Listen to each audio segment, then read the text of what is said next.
You're listening to Hurrdat Sports Live. Can you imagine being a young kid that grew up loving college football and having a chance to stand up here representing the University of Nebraska? This is absolutely amazing. I'm very grateful today. It's just an honor. Great to be back here in Chicago for Big Ten Media Days. You know, my first season here as a head coach in 2019 was probably the last time, I think was the last time the Big Ten Football Media Days were held here in Chicago, which I've come to love. Excited to be at Michigan. What a place. University that's really has it all. I mean, you talk about resources, academics, tradition, history, the whole 9 yards. And so it's feel very blessed and very fortunate to be able to lead the Wolverine program. It's been 7 months now, starting to feel like we're settling in. Everything I'm about to tell you today, though, is about our players. What our players have built, what our players have accomplished. They are the ones who run out of that tunnel. They're the ones who pour the blood, the sweat, the tears out there every single day. But somewhere along the way, we've lost track of the players and spent so much time talking about NIL and the transfer portal. I'm really excited. I've been on vacation long enough. You know, I'm tired of being bossed around by my wife. I'm ready to boss somebody else around and develop a football team. And it's all about development. Okay, player development, team development, positional development, and developing the intangibles, the mindset, and the identity of your football team. Questions? Questions.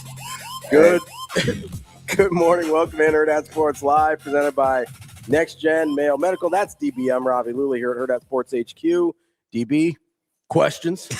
Man, listen, I always joke like I'm just happy to be here, but I'm legit just happy to be here. Yeah. What time did you get back last night? So we actually, this is crazy. Mm-hmm. We actually got back. Our original flight was 9:25 direct. Yeah, which I was already a little concerned about because I was like, that could be a late night. Yeah. It was definitely destined for that. So it started with me trying to plan ahead on how late I could stay in the room. Mm-hmm. Right. So getting like late checkout, whatever. Yeah, and it was a hassle because of Lala Freakosa or whatever was going on in Chicago with these people that, I mean, goodness gracious. Yeah. It was directly across the street from us too. Oh, really? Oh, man, it was. I think it was Houdini. Freaks come out at night. Freaks come out at night. They were out during the day, I think, too. Man, listen. That sounds like a pretty good time. Nah, look, it would have been your speed. Like a lot of people that, yeah, a lot. Fast, a lot of people that look like Harley Quinn. No questions asked. Or Yu-Gi-Oh! Or Beyblade. Or that's more Rico. Man, First off, not Comic-Con. Calm down. Hey, this was Lollapalooza is different though. Wild. It was it smelled like weed, perfume, and pee. I was like, ah. So anyway, that's such a strange combination, man. Think of any weird 19 to 30-year-old. Yeah. One dude, he I mean, his hair was whipped like butter. It looked like Richie Rich, like comb over part, swoosh, like perfect, tucked tight. Yeah. He had on these pink gazelle shades with a mesh cutoff. A mesh Chicago Bears cutoff. 18. With these little ooh liar shorts. I mean, ooh babies. Are you sure it wasn't Caleb Williams?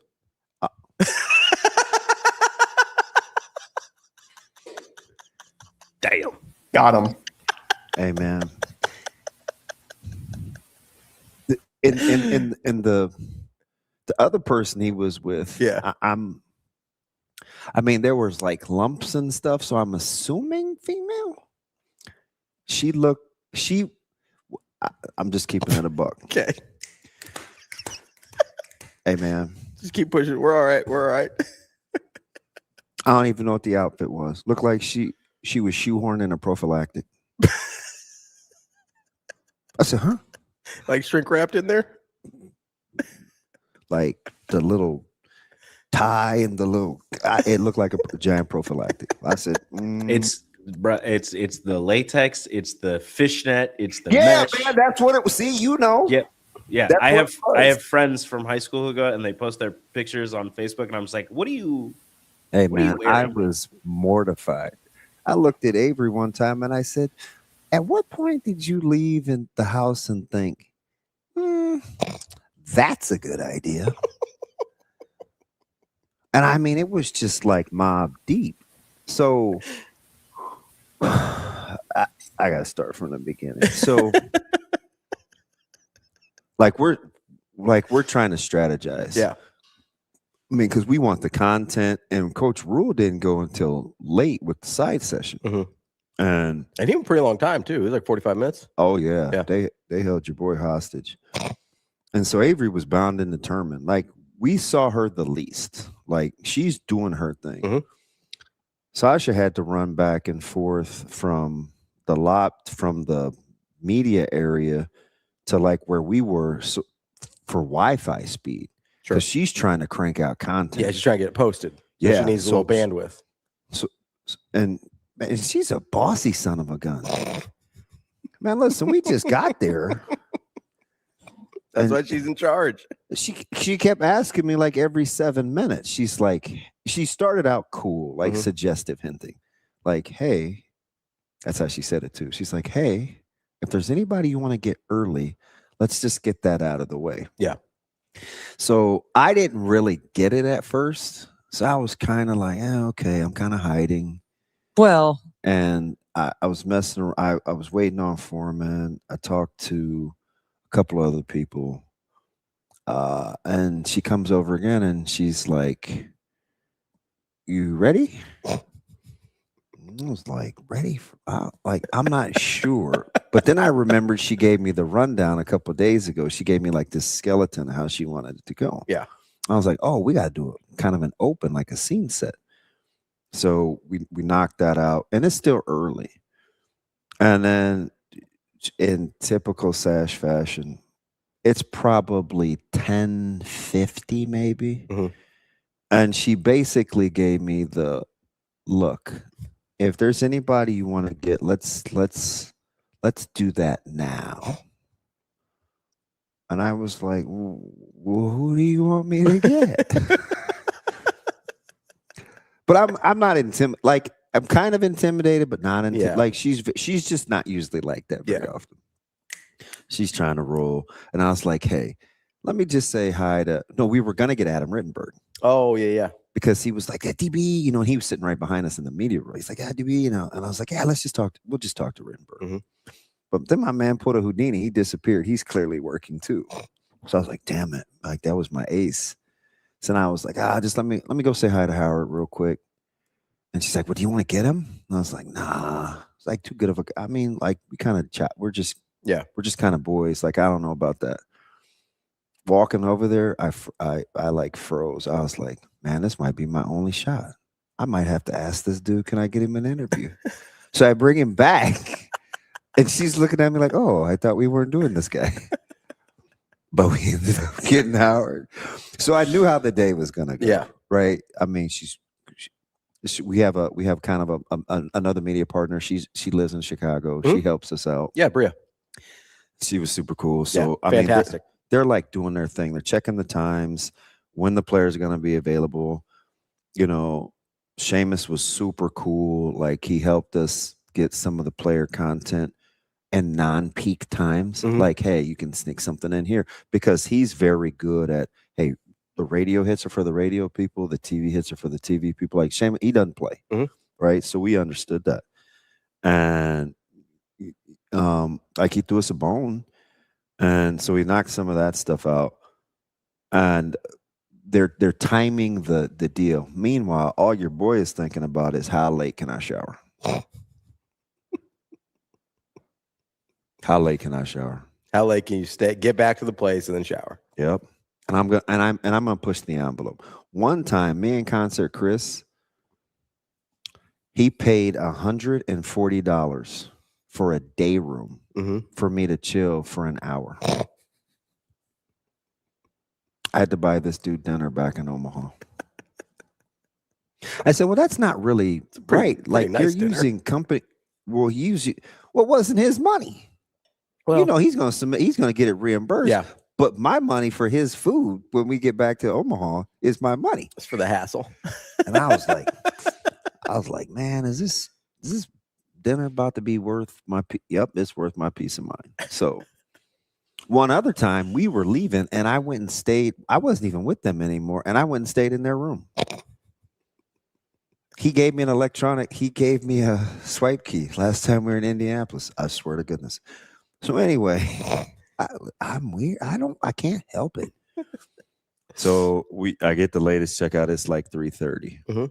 And Sasha's like, well, can we just drop our stuff off in your room? We're going back to get the content. And I was like, yeah. I said, but I'm gonna push the envelope though. Like, I'm staying until they kick me out. But I had everything laid out. I was gonna get dressed at the last minute. Man, dude came knocking on the door like 3:10. He had this big like push cart dumpster thing. He didn't speak good English, and he looked more like me than anybody else. He was like, oh no, you good, man? You good? He pushed his little cart on down. I said, 15 minutes. Sasha called about 10 minutes later. She said, yeah, you're going to have to get going. They're going to charge us another day rate if you don't get your ass moving. It's fine. I was like, oh, yeah, I'll be down. So I bring all this stuff down. So this what kind of day it is, right? Yeah. And the side sessions went long. And I changed and showered. So I'm like not in my suit anymore. I'm in like travel gear. Poor Avarie's still dressed to the nines. Sasha's still dressed like they're actually, busting it. Working. And no, I wouldn't. I mean, I worked. No, I mean, they were dressed like they were still working. Yeah. Yeah, that's what I was your saying. boy was not, though. That's what I was saying. So about coach rules like doing his thing, and Avarie's going to try to get like one last hurrah. It might have been Sasha. It was one of the two. Like they're in cahoots a lot, so I didn't. Hard to separate. Yeah, I like their working dynamic is fascinating.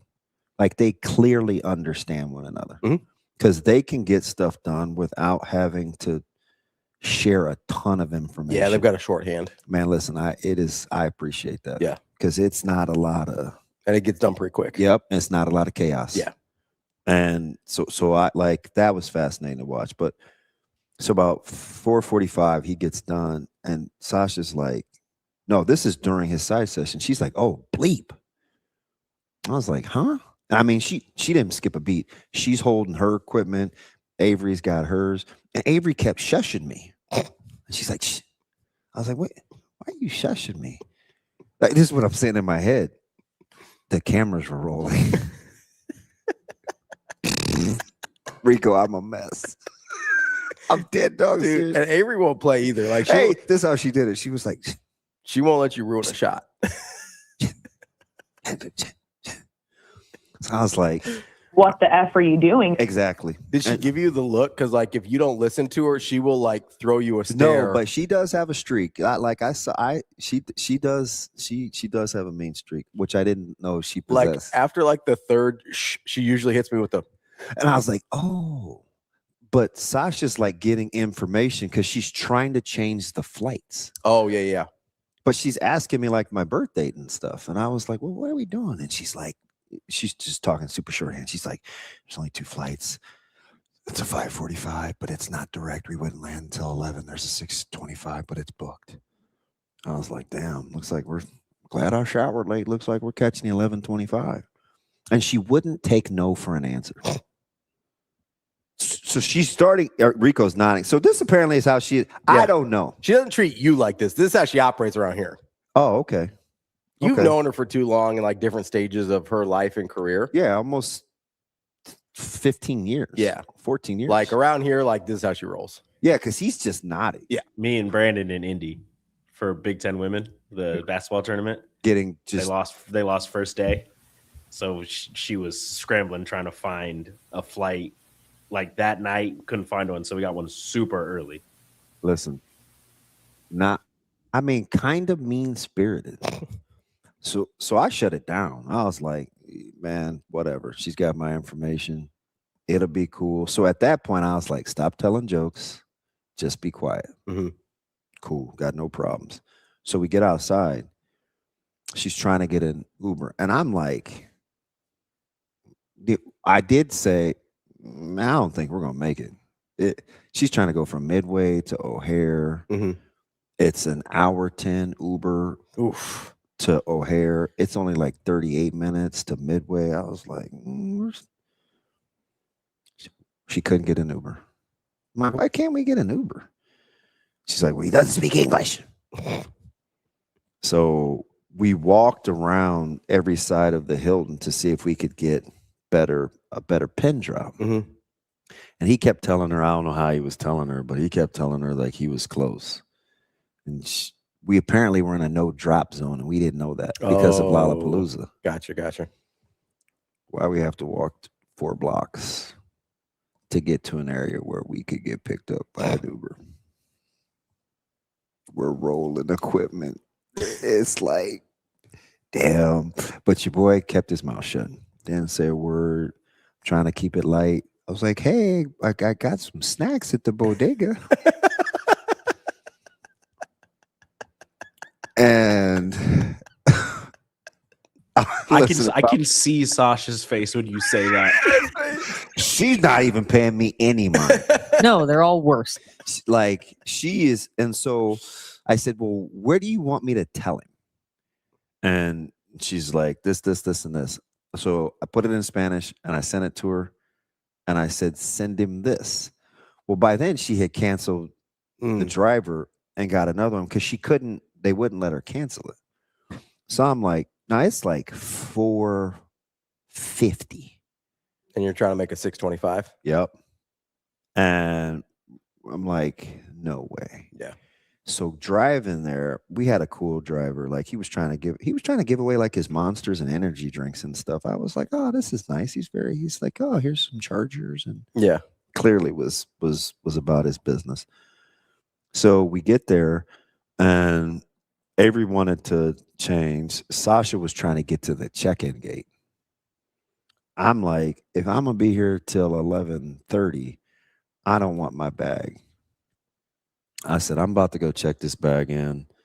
I'm just going to get it on the flight, get it to Omaha. Mm-hmm. Like, I'm going to have to settle in for a while. Sasha's like, she's like, we got to get to the gate.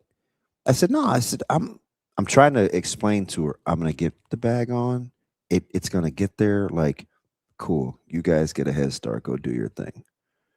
So Alberto at Southwest was a goddamn genius. Yeah. He's quiet for like 4 or 5 minutes and the clock is ticking. It's like 5:35. Mm-hmm. And Alberto says, it's going to be $45. So Sasha by then is kind of annoyed. Yeah. She's like, what are you doing? So she comes up to the counter. Avery still stays in the bag. And I'm like, I'm just checking this on. And I'm trying to explain it to her. And she's infuriated. She is so pissed. She's like, she's not understanding that, hey, the bag's going to get there. Like, it doesn't matter. We're still going to try to get this flight. No harm, no foul. Mm-hmm. So she's probably cussing under her breath. And the dude was like, hey, this will be $45. So I pull out my phone. I was about to move over to the account. I put my card down. She gets so frustrated. She just was like, here. So she puts I'm dead serious. She puts the card on the dude's desk. He's quiet for like 3 minutes. And I'm telling you, man, she's like this. Oh, she's antsy. I mean, she is steaming, Willie beaming. She's on her phone and she goes, oh my God, we have boarding passes. Avery, get up here.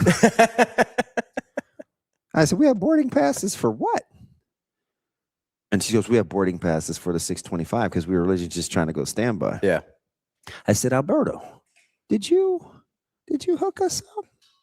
He said, well, I just figured if you were having to go standby, I was going to look at all three on the ticket. He like did this he just did this magic. Turns out didn't have to pay for the luggage deal because he said the system was acting too slow. So he said he just pushed it through. We got boarding passes and got on the goddamn 6:25 flight. Got home 3 hours and 30 minutes earlier than we were even supposed to on the regular flight. Yeah. We got back at 8. Yeah. That's funny. Wild. And that's what Sash does. She looked at me one time on the plane and yes, you did say here. I love how that's the one thing she's like debating you with. The exact story. Like the rest of the story, she's like, yeah, that's fine. But she's like, I didn't say here when I gave you the card. I did slam it on the counter, but I didn't say here. She kind of spun it. I do that sometimes. I'm mad at something. I'll just be like, and Alberto was wearing a mask, so he wasn't saying anything. So I couldn't tell what he was doing. But he was so smooth and good at what he was doing. And there was one time I looked across the aisle and she looked at me. I'm dead dog serious. She looked at me and she go, you guys can't probably see this look. She was like, I told you, MFer. Like, because even Avery was kind of, I think Avery was riding with me. She's like, I'm kind of with DB. This ain't gonna work. I've seen that look before, by the way. Hey, a lot. She looked at me. I think like, we all have. Now what, MFer? I was like, say, how dare you doubt me? You should have seen the process, though. It was 2.5 hours of chaos. Yeah. I mean, utter chaos. And I had just been at LaGuardia during the shutdown. Oh, so yeah, it's like, this is a walk in the park as long as I'm clean. I mean, I'll chill. A lot of questions in the chat about how long your showers typically are. 14 minutes. About on the dot. Got it down to science. Yeah. Hey, how about the first time I turned on my shower head, Rico, I got my whole clothes wet. It was this stupid handle where you had to like reach in across the door. So you were turning it on before you like to get it warmed up. Look, if you don't turn the shower on before you get in, you're a crazy person. No, I get that. You're a psycho. I'm just trying to understand how you got your clothes wet. Yeah, so the door was to the right and the shower head's to the left. So I had to reach across and I turned it on. It was like, Yeah, you know what your boy did the next 3 times? I turned that joker to the ceiling. Oh, you got to. Turned it on. I said, you're not getting me, shower head. Dude, I hate how the hotels do that. Dude, it's wild. It's so dumb. I'm like, the people, and I guess maybe most people turn the shower on when they're undressed, but I've gotten, I don't know. That's crazy because the water comes out cold. I'm not trying to. No, but I think some people also like start to get undressed before they get in the shower. Is what he's saying. Like you don't hop in. I don't know. Cold. You know what I mean? You still turn it on.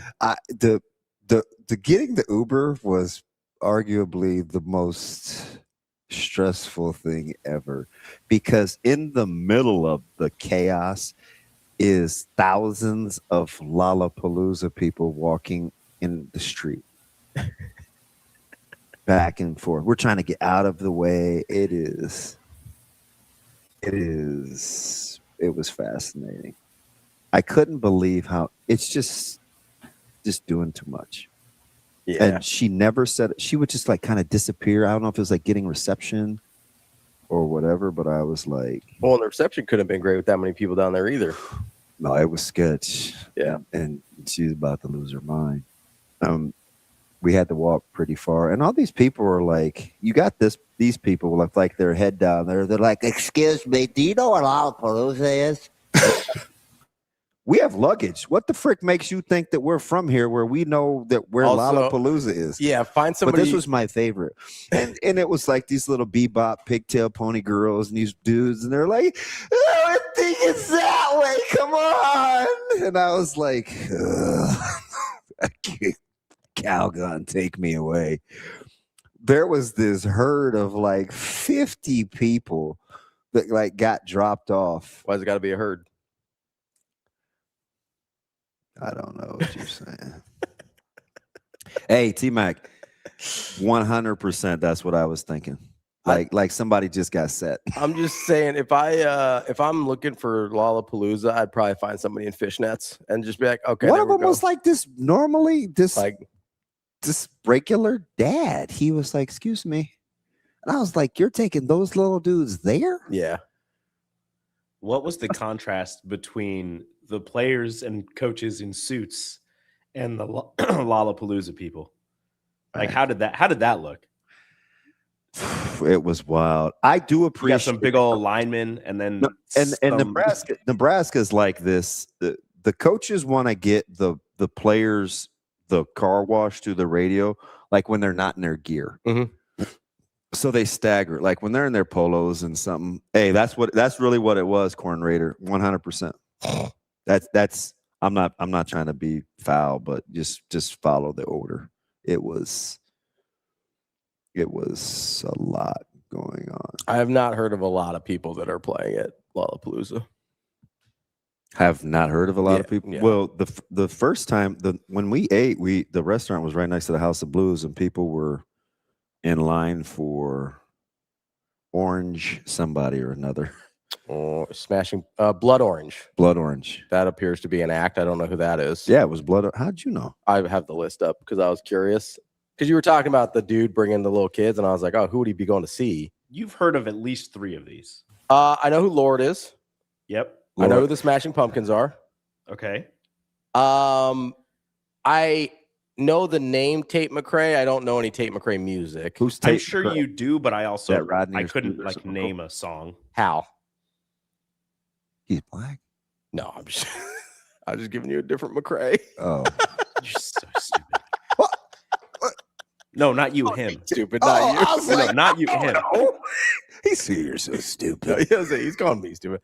You've heard of Charlie XCX? I know. Okay, I know Charlie XCX. Yeah. I think I only know one song by Charlie XCX, but that's fine. I also don't know the rest, but I know like those 4. I've heard of Olivia Dean. I don't know any of the music. So when we got back, After that, it's a wrap. I got nothing.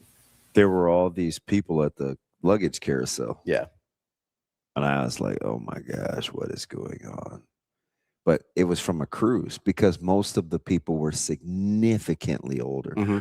And you know me, we were by the one carousel and it was on another. And I was like, man, they're not going to put us on that one, are they? And sure enough, they put us on that one. So we had to go over with all the people. And I asked one of the older ladies, I said, where's everybody tumbling from? And she said, gambling.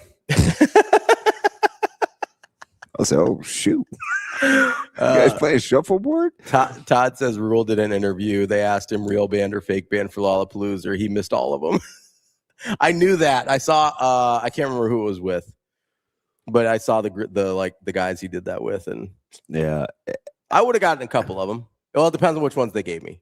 So Rico, I found a new feeling last night when I got back to the airport. Oh yeah, what's up? My man Easton. This little kid was so stinking cute. Little flat bill. He had the camouflage on with his backpack, and we were standing over there waiting for my luggage, and this little dude comes over. I mean, like a full-grown adult. He said, "Hey, can I take a picture with you? I have my camera." And I was like, "Pardon?" It's like, "Oh," I said, "Yeah, sure, no problem." He whips out his camera. He's taking clearly this dude is not shy. Mm-hmm. And either his cousin or there was like 5 little kids. This is who was represented: Lincoln Southwest, Wahoo, and Arlington. Okay. So it was like this melting pot. So everybody was pretty young, but they were so tight knit. Yeah. Right. So that's what I was like drawn to. I was like, stressful day, like family. And this little dude was so stinking cute. So we're like chopping it up for like probably 10, 15 minutes waiting for the luggage. He's just going. And I said, hey, you know what? This is my Mean Joe Green moment, but I had my lanyard on from Big Ten Media Days. I was like, I don't really need this. I said, here, look, let me give this to you because I'm about to put you on Twitter because you really, really made my day. And he looked dead at me, Rico, and he goes, no, you made mine.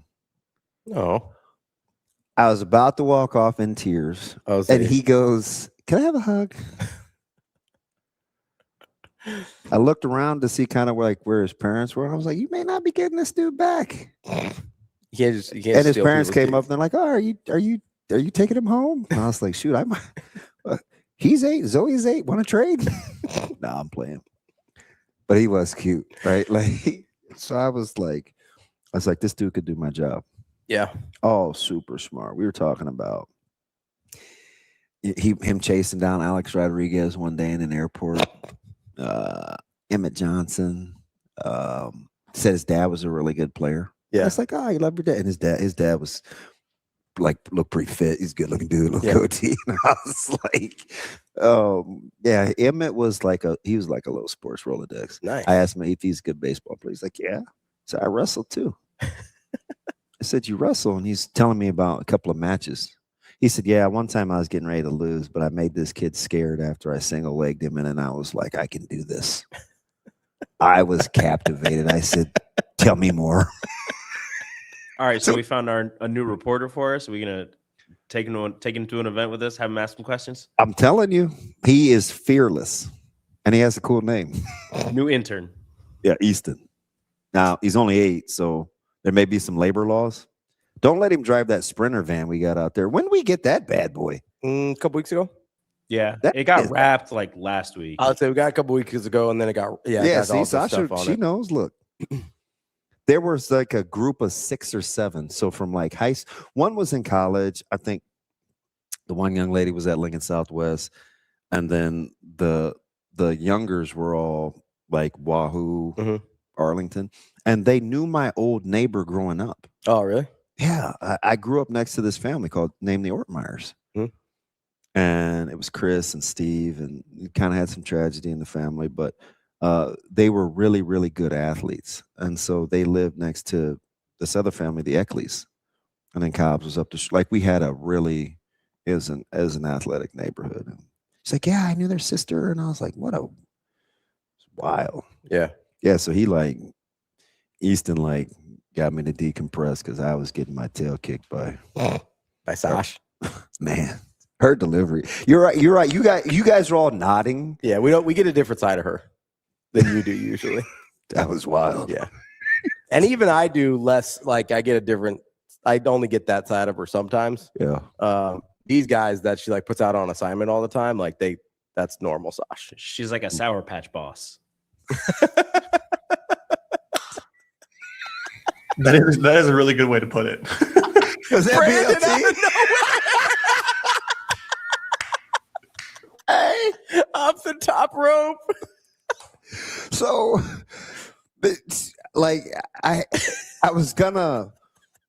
we were gonna exchange keys. Yeah. And I was like, hey, I'm coming down or whatever. And she hit me with I'm gonna smoke. Ha ha ha. Which is I need to chill. Yeah. Don't come near me. I'll be ready when I'm ready. I was like, okay. And she smokes like an adult too, not like the hula berry stuff that Shane does. That's how I knew she was pissed. She's out there with Marlboro Reds, just straight grits. Minding her own business. I was like, what a G. But it was wild because the whole deal, everybody was kind of on edge. It was so buttoned up. You mean at the actual event too? Yeah. It was really, I think I've only missed 2 in the last 15 years. Oh yeah, that's right. She is listening. Shouldn't she be? It was I thought she might be resting. So y'all know she can hear you. You think Sasha doesn't sleep in? Come on, man. I feel like it was a compliment. A Sour Patch boss. Yeah. I might have to rock with that one. Sometimes sour, sometimes sweet. Clearly Sig stole the show for you yesterday with the walk-off. I mean, it was Sig was good. I thought Lanning and you know what I kind of low-key liked? He was understated. Fish. I liked Whittingham. I mean, I always like Whittingham. He's pretty chill. He doesn't. I mean, super understated. His blood pressure doesn't raise much at all. That dude. And he looks like an old, retired, good-looking actor. Yeah. Looks like he's like, like now, he could have played on like Sons of Anarchy or something. like he used to be a leading man and now he plays somebody's dad. Yeah. Yeah, for sure. No, I get that. He's got kind of a presence to him. I'm you know me, I'm a big Whittingham fan. Like that dude just coaches ball. Like, and like I said, I think I've only missed 1 or 2 Big Ten media days in the last since 12, maybe. Yeah. I had never seen a side session as packed. So not on the national, but the side stage of Kurt Signetti. Oh yeah, I mean, not even Ryan Day the day before. He's the celebrity, and he gives you the quotes too. That's the difference. That's what I was just kind of asking. I was pulled Mitch to the side. We were just talking about random stuff, and he's like, he's a walking soundbite. Yeah.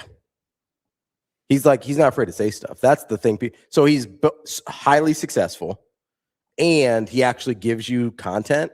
That's the dream, right? You want a guy that's relevant and says interesting things. Yeah. I stole about 30 seconds on the way down from the escalator. Yeah? Yeah. And he's like, thank you, man. I appreciate that. Good man. He does look mad all the time. Man. If he hadn't rubbed my shoulder, I'd have been like, damn, nobody likes me. He always looks mad. But he was, I think he's more good-natured than his face indicates. You know who I can't figure out? Who? I can't figure out Fish. Dude, he's weird. You should see his mannerisms. He's got a strange energy about him. Like he's got kind of this older gait, but maybe it's cool. Because, he rocks the visor. Yeah. He gives you kind of this slinky gait. And it's like, is he hurt or is he hip? Maybe he's got a little sciatica or something. He was over there holding court with his people, though. Like, I think I don't know if he was trying too hard to sell me the Damon Williams thing, though. But I think so. Listen, Damon Williams is like Shane size. Yeah, he's itty bitty. I was asked. We have Tim at 8, right? Yeah. Yeah, he'll be there. They might be the same size. Dude, he's itty bitty. I'm not trying to disrespect Tim, but I don't think Tim walks around like a $3 million Division I quarterback. Yeah, I think they might be the same size. I wouldn't look at Tim and be like, that guy definitely starts for a Big Ten program. I don't know. Tim's got some swagger. Swagger and size are not the same thing. What my man? Should I start reading the chats? I'm not seeing very well this morning, so I'm trying to. Michigan fan base not happy with Whittingham. Because what was he supposed to say? Like you dropped the rivalry talk on him on the national podium. Also, do they really think he also hit with the other team? Like that's what he's supposed to say, right? Yeah. What was the problem? I don't know, it's weird. I mean, I could be wrong about this, but do they really think that Michigan and Ohio State hate each other more than Utah and BYU? Like that's literally called a holy war. I literally was waiting for the reference, but he was very smart in the moment and didn't make the comparison. I'm like, I've already been through a pretty heated rivalry. But if you want animosity, that one regionally, it's not national, but the regional intensity, it has no peers. I think there's actual, it's ill will. I would say there's actual vitriol there, right? I get like Ohio State and Michigan sort of like sports hate each other, right? Like Utah and BYU. He can't manufacture the hate, Kobe. Like you want him to pretend like he hates them. He just, he can't, it's not a natural emotion. Well, for some people it is. Like he just got there and one of his good friends coached the other team. Yeah. Not just good friends, but like the guy that got him his most prominent job, basically. Yeah, at Utah. I don't know. Like, I don't know. I don't know how you want him to sound. People need to chill sometimes. But they'll be prepared to play that game. Yeah, they'll be prepared to play every game because he's a good football coach. I still think they're flying under the radar. Listen, Howard Griffith, he agreed with me. You know me, I like Michigan because I like Whittingham. Listen, that guy was Corn Raider. That guy was so young and aggressive. He was going to ask everybody question about everything. He asked every single coach a question. Yeah. I didn't. The dude from the Illinois Student Union, I think, what it was called. Yeah. Listen, I got to figure out who this dude was. So I bet Evan knows him. We can figure it out. Not him. Oh, okay. So there's another guy. I I thought everybody had like an orange carbonated thing. Mm-hmm. So I walked over to the media hospitality deal. Short story long, turns out it's like a peach polar seltzer. I think they had drank. You like peach? The flavor? Yeah.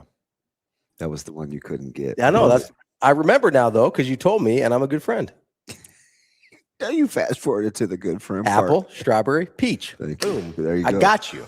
So I go over there. This is something Rico would say. Mm-hmm. So there's a dude in front of me. It's a little brother. And I'm not really talking. So he's doing something with his plate.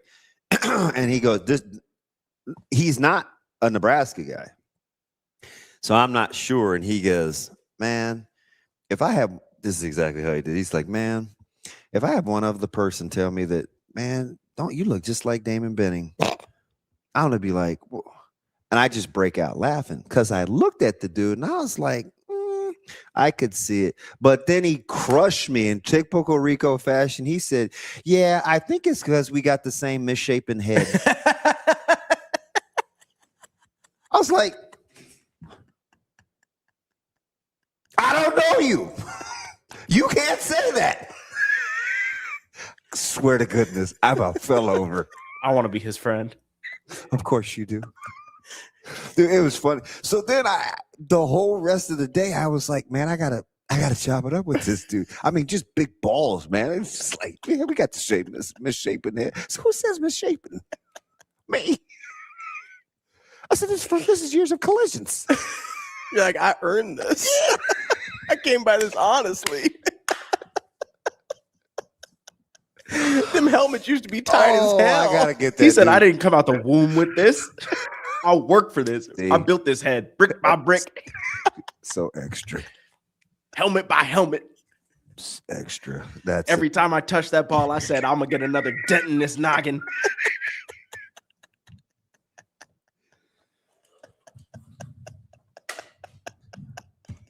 Been sitting on that one, Rico. Just running through walls. Oh, I was in tears. I was like, this dude, I admire his ball, his kahunas. Dude said misshapen. TK goes, was it orange drink?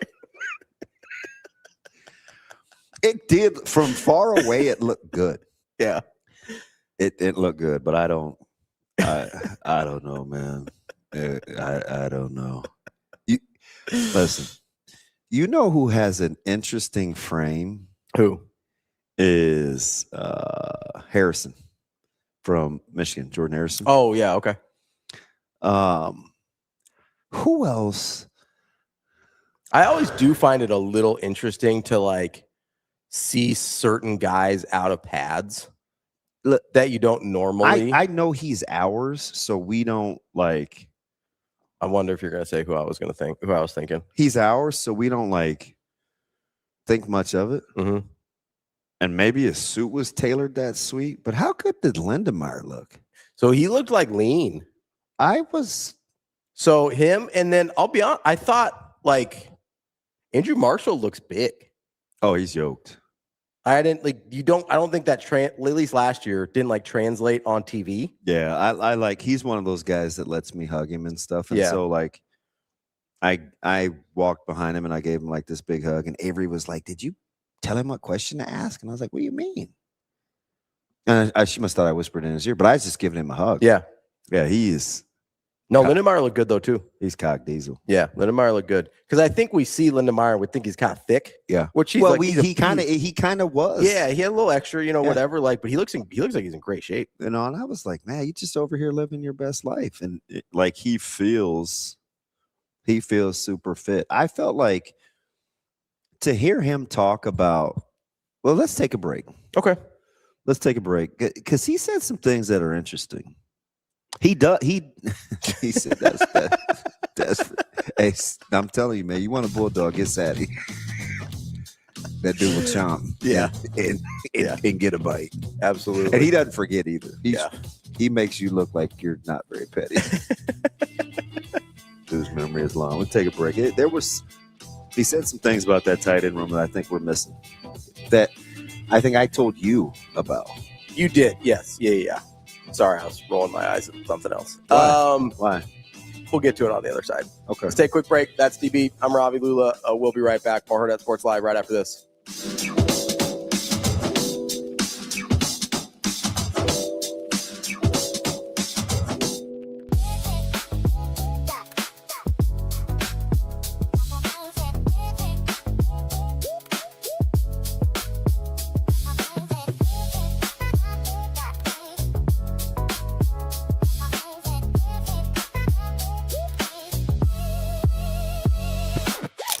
It's time to sizzle in the summer at Edwards Kia.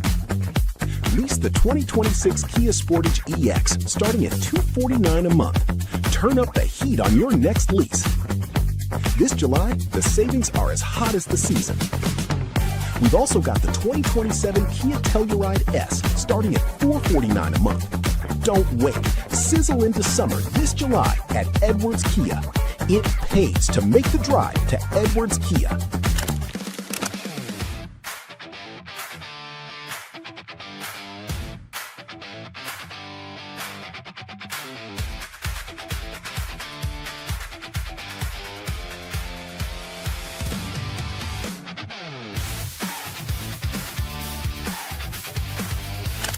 Are you feeling off, low energy, or sleep? At NextGen Male Medical, we not only evaluate your testosterone, but overall health. Schedule a visit at nextgenmmc.com. Together, we'll get you back on your game.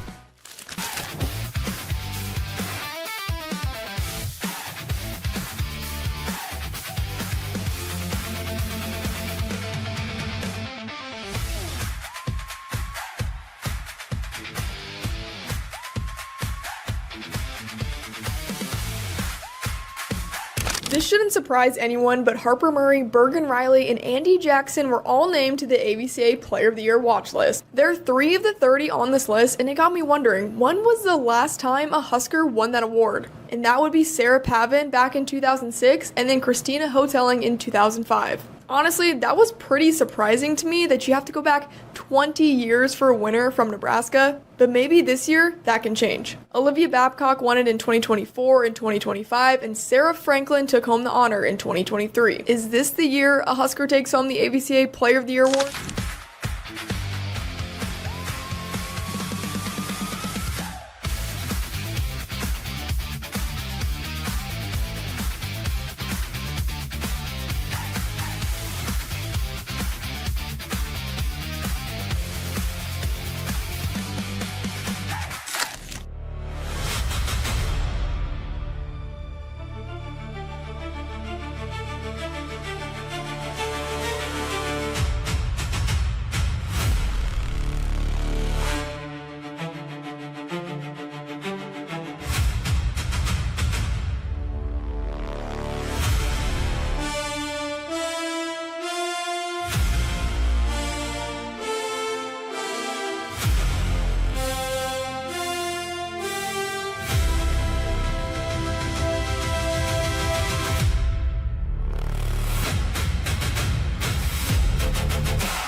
You're listening to Hurrdat Sports Live. He's told me, like, as long as I execute, I run my route the right way, he can't control if the ball's coming my way or not. It's all about the relationship I have with the quarterback, and if I run my route right. And it all starts if I'm blocking right. If I'm not executing in the run game or pass blocking game, they're not going to put me in to catch a ball. And quarterback's not going to trust me to catch that ball. But just executing every phase of the game, and the ball's going to find my way if I put in the work.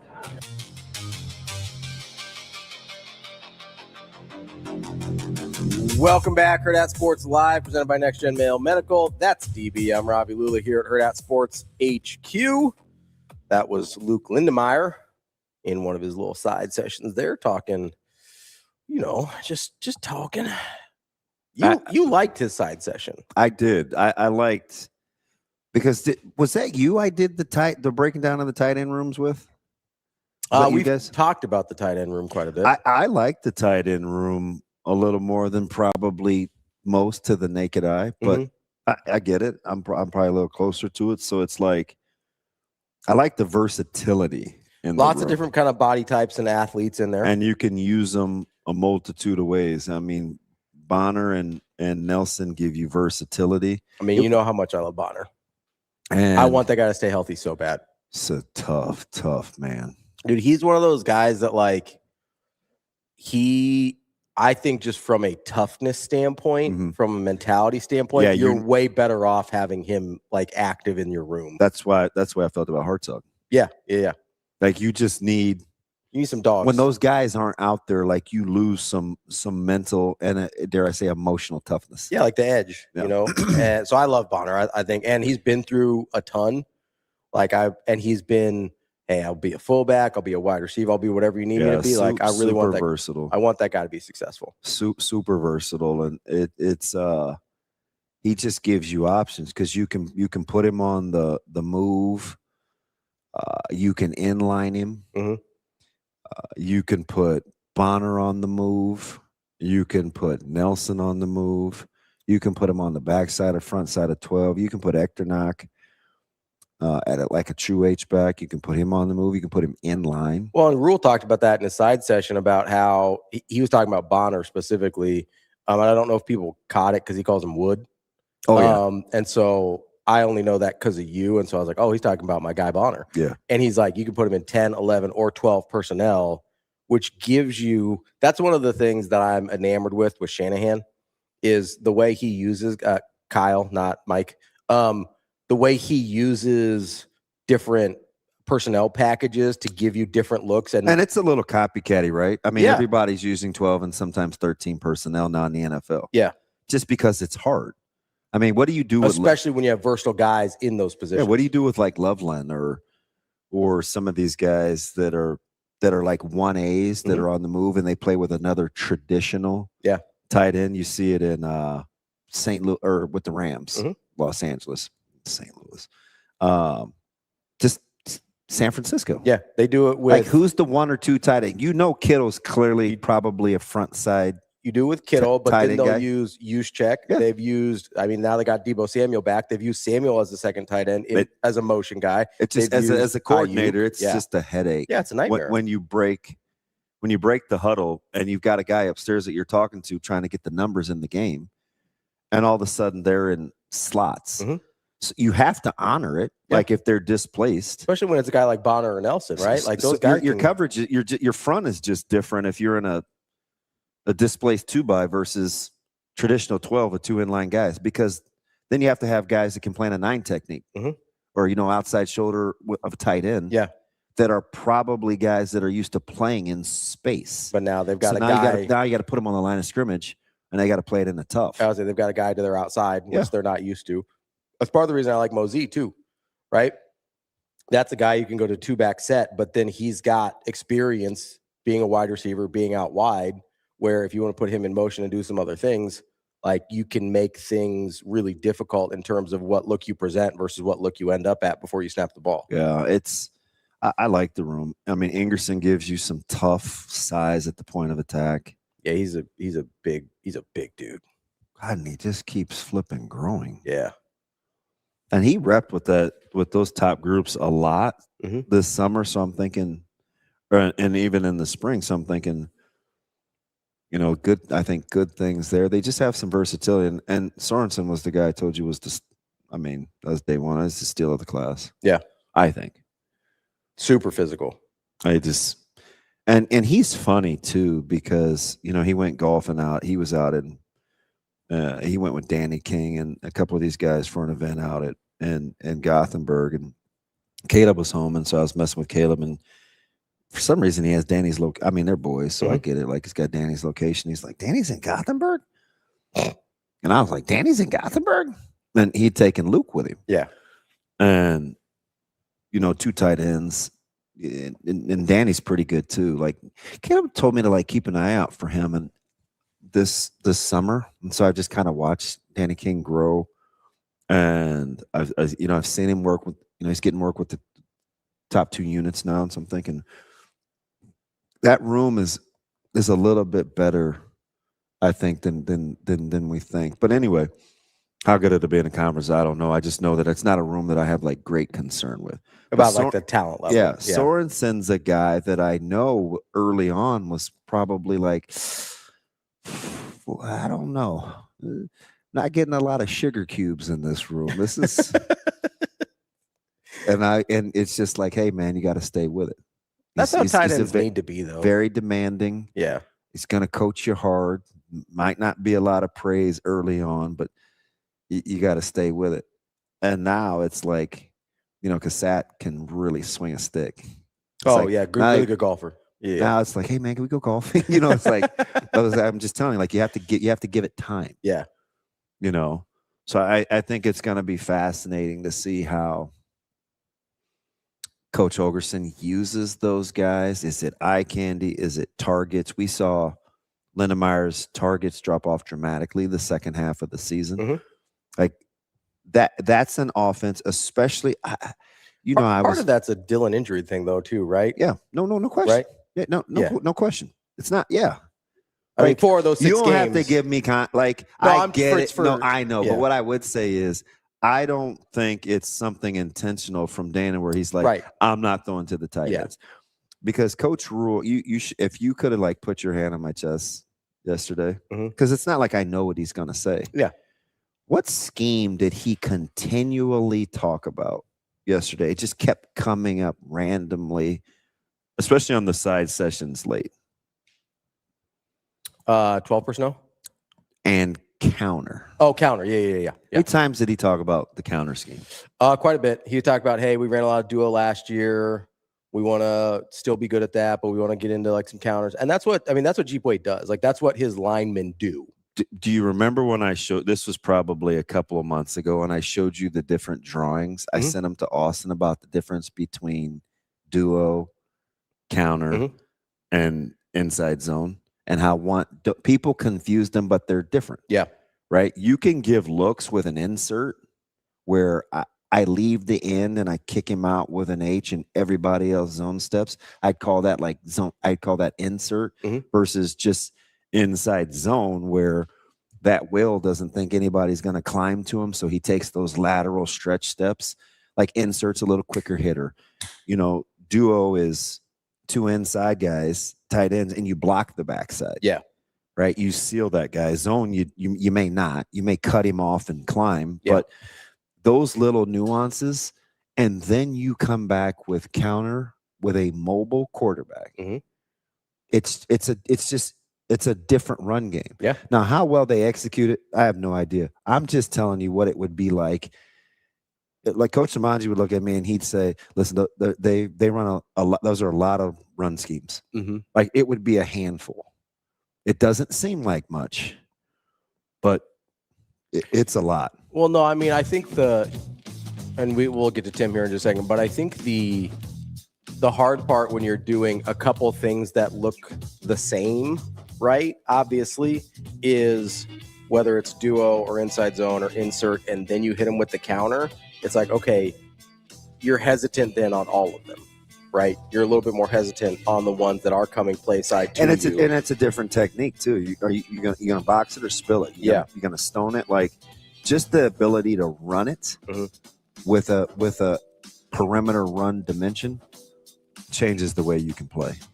Let's take a quick break here. We will be right back. Tim Verghese here on Hurrdat Sports Live.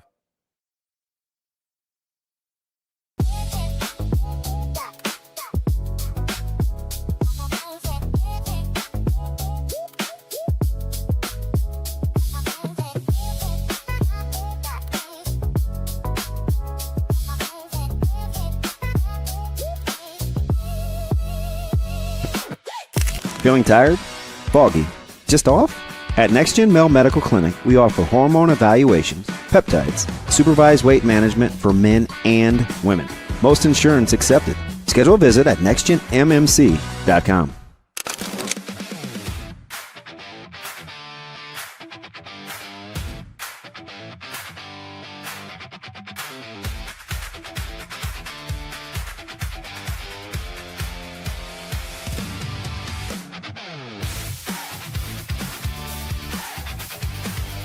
Yeah, well, Andy, Bergen, Laney, and I have all just kind of decided, like, no matter what happens, we're going to make this year our best, whether it's our senior year or it's not. We just want to go out and make sure that we're being the best teammates we can be, the best friends, the best players, and no matter what happens, like leaving on a high note or staying on a high note. Like, we just want to make our senior year the best year we have.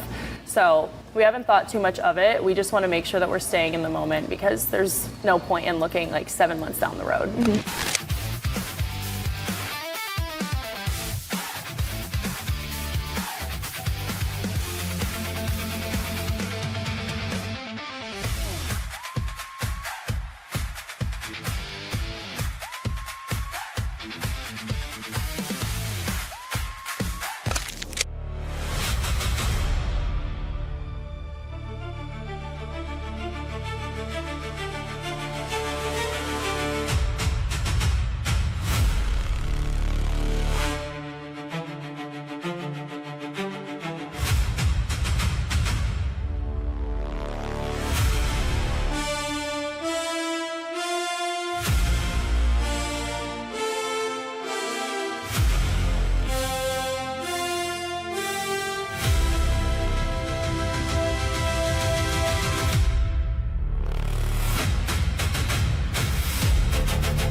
It's time to sizzle into summer at Edwards Kia.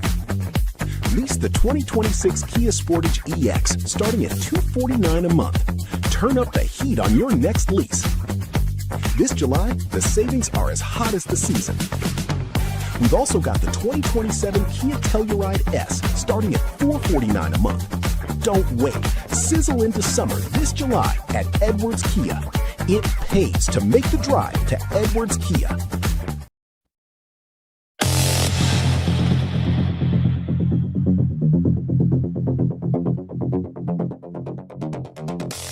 You're listening to Hurrdat Sports Live. But we know that's not enough.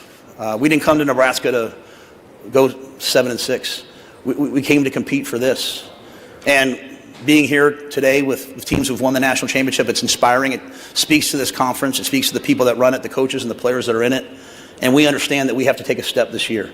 We're excited to do that. But I hope you can hear in my voice, I believe we will because of the young men in our program and what they've done. Thank you. Welcome back, Hurrdat Sports Live, presented by NextGen Male Medical. That's DB. I'm Ravi Lulla here at Hurrdat Sports HQ. We are joined now by Tim Verghese from inside Nebraska. Tim, how we doing, buddy? Morning. How we doing?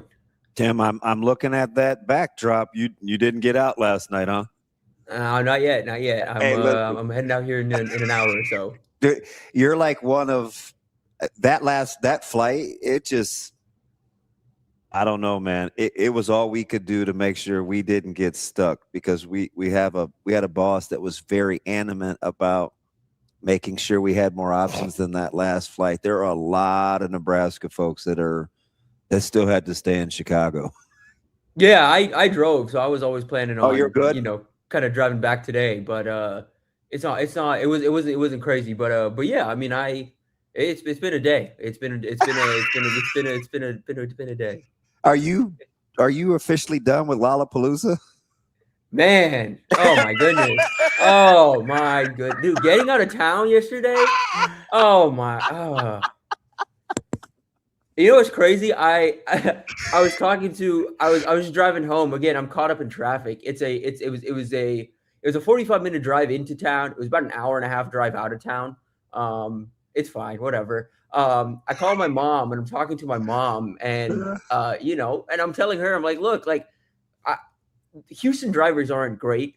Chicago drivers are fine, but downtown in particular, there's like and the only way I can compare this is in Europe, everyone that has like the smaller cars, they just like kind of weave around traffic and like, hey, they're crossing into the intersection when the light's red. They're turning into the turn lane and then cutting you off because there's a car in the intersection. They're just doing whatever. There was a lot of that yesterday, just moving around downtown, where I was like, I don't love this. I don't love this. People are like, I'll say this: people in Chicago a lot friendlier about zipper merging and all of that, and a lot more understanding about that than Houston, Omaha, a couple other places I've been. But yeah, getting around downtown was very interesting last night. Houston's a nightmare. Like you can handle Houston, Tim. You could. I mean, you're ready for the PCH. See, that's the thing. Like I was telling my mom, the difference I think is in Houston. If you I grew up there, and so when you grow up driving around those people and you know it, you know what to expect, and I think that's what throws people off when they get down to Houston. For me in Chicago, it was just literally every intersection I was dealing with someone being incredibly reckless, just trying to get through traffic. And it's like, we're all getting to the same place, guys. We don't need to be doing this. We're all working. Our Uber drivers clearly have driven because they're taking some. I mean, at one point we were driving diagonal, so I get in where you fit in, I guess, and I'm one of those guys, I always ask, I kind of give them the verbal, like, do you want me to sit in the front seat or is this cool? And sometimes they'll give me the nod. But after like the third or fourth Uber in the last 3 days, I went straight to the back of the van for my last ride yesterday. I was like, I am not watching this. I'm gonna be in the very back third row like a child. And I talk to me when we get there. Dude, the worst. See, I have driver, I have anxiety. Like if I'm not the one driving, I get anxiety if I'm the passenger. But there's moments where where I'm just like, I just need to be as far away from the front seat and on my phone or something in the back. Just get me home. I'm putting my faith in whoever's driving. Just get me home. Listen, our last Uber driver was offering us like Monster Energy drinks, and I was like, well, this is awful kind, but why? Try to get that good rating. I was like, why? He's like, you need some battery, some chargers here. I was like, oh, that's cool, but do we need to buckle up for something? Because you're being awfully kind. No, I think the worst part about downtown Chicago traffic is the pedestrian traffic, because those people do not give a what. They are just like, hey, I'm walking, you figure it out. Yeah. Oh yeah. But the walking with the phone, with the face in the phone is a classic. All right, TV. So clearly, for you thought Cignetti stole the show, or was there something underlying yesterday that caught your attention? If we just talk national, thought it was good to get around Cignetti. I was more kind of fascinated with getting a pulse on Michigan under Whittingham. Because we were together for a lot of that. Yeah, and I worked at the Wolverines, so I have some relationships there, and was catching up with those guys, and talking to a few different people that were there with the program as well, covering the program, were there with the program. I think getting around Bryce again too, and just listening to how the confidence there. They're really confident in that team, man. How about Bryce's attire with the shades, the all black suit, the hair pulled back? Like, Bryce believes in Bryce. That's for. I got the comments that he said a couple weeks ago about the best player in the out of Michigan, but his bravado, kind of scary. Yeah. I think personality-wise, he was kind of fully on display.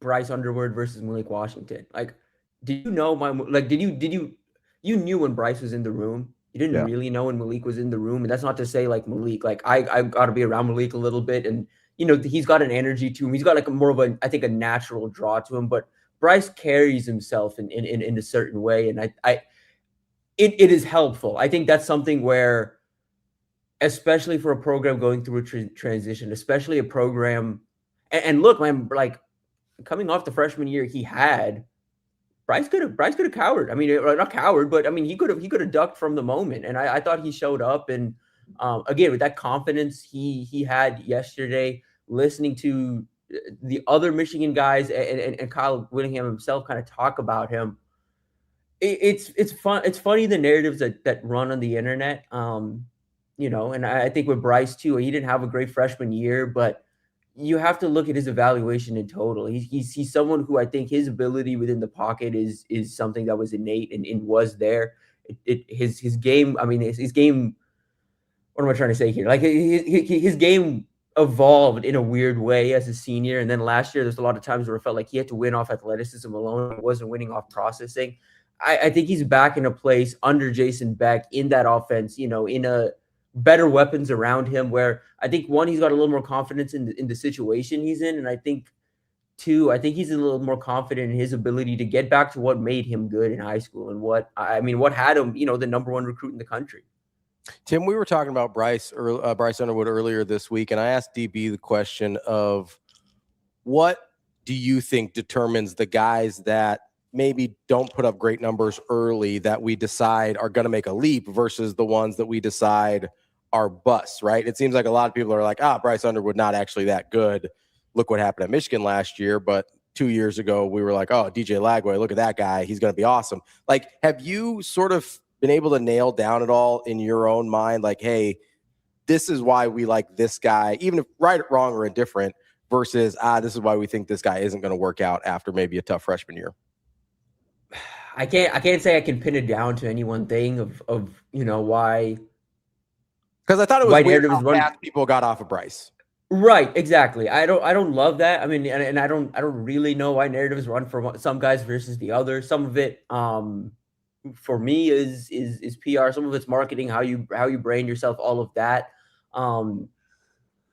Yeah, I don't know if there's a good answer to that, to be honest. Like I don't really know because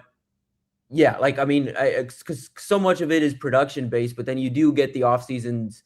I mean, you get look at the quarterbacks where we hyped up Arch before last season. I thought he had a really good strong end to the year, but based on the hype he got going into the year, I think there's some people that watched the first 4 games of Arch Manning and they were like, oh, well, what, this guy? Okay, and then they turned it off and they haven't really checked back in, and they're seeing the hype again this offseason. It was warranted with how he finished the season, but I don't think it was necessarily warranted going into it. And I think we're going into this year, and there's some of that as well with some of the quarterbacks we're expecting, big steps forward from when they haven't really shown anything just yet, or they haven't really shown the capability to do that just yet. So I think it's very hit or miss. I don't know. I will say this. I tend to believe obviously, I mean, this isn't anything, I'm not breaking any ground here, but the blue chip quarterbacks obviously get a little bit longer of a leash. But that makes the people were so quick to get off of Bryce so fascinating. Hey, think about the comment he made a couple months ago of, he believes he's the best quarterback to come out of the state of Michigan. From a statistical and accolade standpoint, at a pure high school level, that's not a wrong statement he made. People ran with that like it was something, like he said something egregious. It's not. And the whole context of his statement was he wants to prove that he deserved that ranking, that he deserved that. And yeah, like I'm just curious to see what happens there. How about you could just go by yesterday with the buzz about the quarterbacks in the room with Malik and Bryce and Damon, just the frame and the stature of the varying degrees of the quarterback. I know early in the morning it's 9:15 and you and I are talking about, man, is this what you thought Damon Williams looked like? Because that's not what I thought Damon Williams looked like, right? Yeah. Oh, that was weird. Wasn't that crazy? He walked in, and I think I told you this yesterday. He walked in, and I was like, man, who's that slot receiver walking in? And then oh no, that is Damon Williams. I told Ravi, I said, there's no shot, but you guys are about the same size. Yeah, no, legit. I was like, I sizing him up. I walked up on him, and I was like, oh, he's not much bigger than me. That's interesting. And more than anything, I really Damon fascinates me just because watching his tape going into his like last season at Washington. My question for him, and I think we talked about it on this very show, was he plays with the confidence of someone that is not as small as he is. Like my question for him going from freshman to sophomore year was, how is he going to adapt to, guys are going to come after him now. And guys are going to be hitting him. Is he going to evolve his style of play at all? He took the hits last year. He was able. He stood in there. He takes the hits. Again, I don't know long term what good that's going to be for him, but I think anyone who still has size concerns about an Anthony Colandrea, like getting around that guy and knowing that guy has had success over the last 2 years in the Big Ten, I think it's going to be. I think it's going to be okay. I think Colandrea is going to be okay.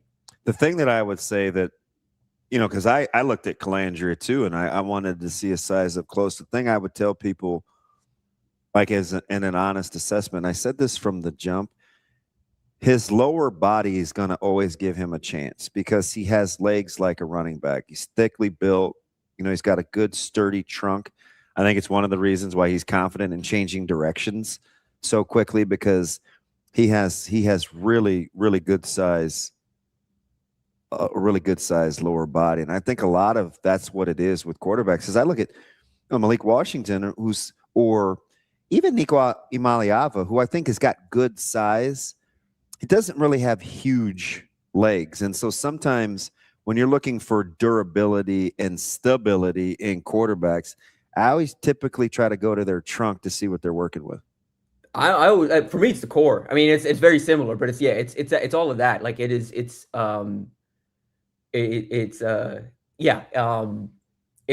it's the core. And then, I mean, durability, but also I think for the guys who are like lighter in the lower base, for me, then it's about the and someone in the comments pointed out too, it's about kind of the movement. It's the movement there, and so like I think Nico for a slider guy, or for as big as he is, he's surprisingly agile. Like he's got some hip fluidity to him. He's got some, he's got especially some like to be so high cut. Yeah. Right, exactly. So he's got some of that to him, and and I mean, Damon's someone who moves really well. Anthony Colandrea moves well in tight spaces. So these are guys who move well. So I think that more than anything, it's that. I mean, I go back to I was just talking to someone about this. If you had to pick from a quarterback at a quarterback development standpoint, we're just basing this, hypothetical. You have just a standard high school quarterback with some mobility to him. And he's playing with a wider base versus a shorter base. Which one do you prefer? Which one do you think you can coach out of? I kind of prefer the narrow base just because I think you can get out of that a lot quicker. Like if I trust that guy can out of a narrow base is going to be able to escape the pocket a little better. I don't like having to teach a guy to get out of a wide base. So again, not really related, but when we talk about narrow versus, kind of thicker guys, I like having the mobility element to it. Regardless of, I think the what you bring as a thrower of the football, I would say.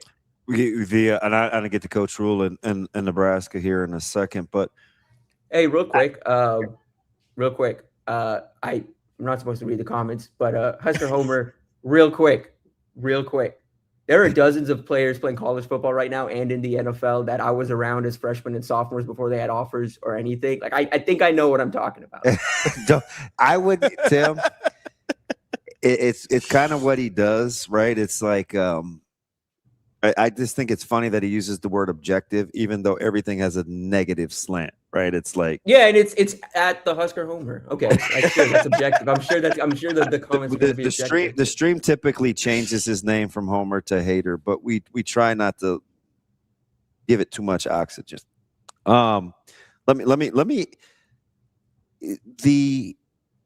He kind of caught my attention. I get the guys may not be enamored with him because it's Northwestern, but can I go to Braun for a second? I'm listening to him talk.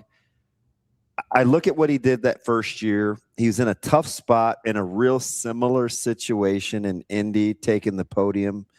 It was the first time we had heard from him. There was no real introduction, like from there was barely an announcement. The department, it was like, hey, here's David Braun, and we're like, whoa. He's coach of the year in 2023. They struggled in 4. They try to bounce back. He's 4-5 in the conference. He's 7-6 in the season. Did he just fly under the radar for you, or do you agree with me that when you watch him talk, given the level of excitement? Because I thought his opening speech was different than almost everybody else's because he has to sell his program. So it turned into kind of an infomercial about Northwestern, the facilities, the stadium, a beautiful place to play in Evanston. Like, he had to kind of take a different approach, but I thought by the time I'd listened to him and have him answer his questions, I'm like, I can kind of see what Northwestern's working with. Like, that guy was coach of the year for a reason. Right. What was interesting from me for him was picking up on he made it a point to say, hey, look how many guys we have from Texas that are having success at our program. And he brought two in Robert Fitzgerald and Caleb Komalafe, both guys from the Texas area that have had success, that made that big move up to Northwestern. They're in an interesting spot from a recruiting landscape standpoint, just because it feels like Chicago's gotten so contentious where, they don't even really have, I don't think they have layups like that. I don't think they ever have, but it's just tougher because it feels like all of these different Nebraska wasn't as involved in Chicago a decade ago like they are now. Obviously Michigan, Ohio State, Notre Dame, all these programs are going to stay involved, but the competition for even that next tier of prospects out of Chicago, those borderline 4-star guys, the quality 3 stars or whatever, even that's gotten a little more competitive for them. And so they're in an interesting spot where, but I like what they're selling. I like the emphasis they have on, they're very much, they feel like a blue collar program. They very much feel like a blue collar, like, we're just going to get to work. We're going to do what we do type of program. And I enjoy kind of getting around the guys. Caleb Komalafe is a guy that, I was around at a young age. We chopped it up for a little bit. It was really good to see him. He was someone who, was a safety in high school and, had a few different offers and some attention at running back, but recruitment very late in the process, decommitted from Memphis. Northwestern took the swing on him as an athlete, and he found a spot at running back. And he's had a lot of success, and I think that's what that program needs to do. Just fly under the radar, develop these prospects, catch the attention of programs in Texas. Like, I'll say this. I mean, the program Caleb Komalafe is from, that's a program that has Power 4 talent, that is starting to produce Power 4 talent pretty consistently. And Caleb's a guy who carries a lot of weight in that. And he's from Katy. I mean, he's from the Katy area. He's not at Katy High School, but he was someone who his profile and what he did in high school carries a lot of weight around there. Those guys are taking notice of what's happening. And there's a 28 DB coming up in Katy who speaks pretty highly of over Northwestern pretty early on in his process. And that's what they have to do. Keep flying under the radar, keep building, developing and start to develop these relationships in places you wouldn't think Northwestern would be. I only asked, for a couple of reasons. Number one, because, they're in the conference, obviously, but being closely connected to Coach Jackson at South Dakota State, they have South Dakota State will have 2 games under their belt, or this will be their second game when they play Northwestern. It will be Northwestern's opener. And I just think it's fascinating because I think Chase, South Dakota State has a quarterback that's NFL caliber. He's certainly going to get drafted. I think he's the real deal. That matchup is intriguing for me for a multitude of reasons. So I just was curious to see.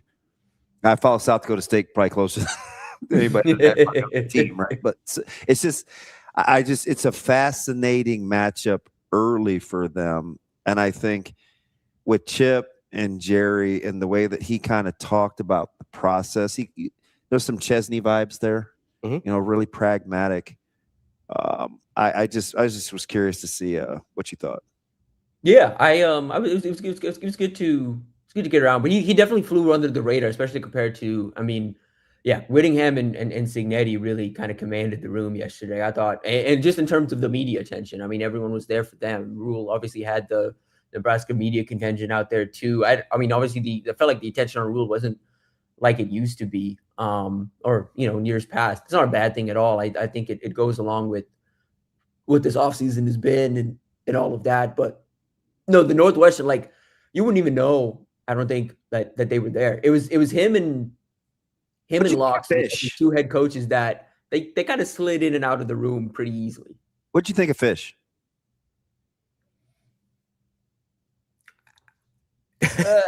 Yeah, I don't know. I don't know. I don't. I kind of agree. He's a little strange. It's a tough read. He comes off a little strange.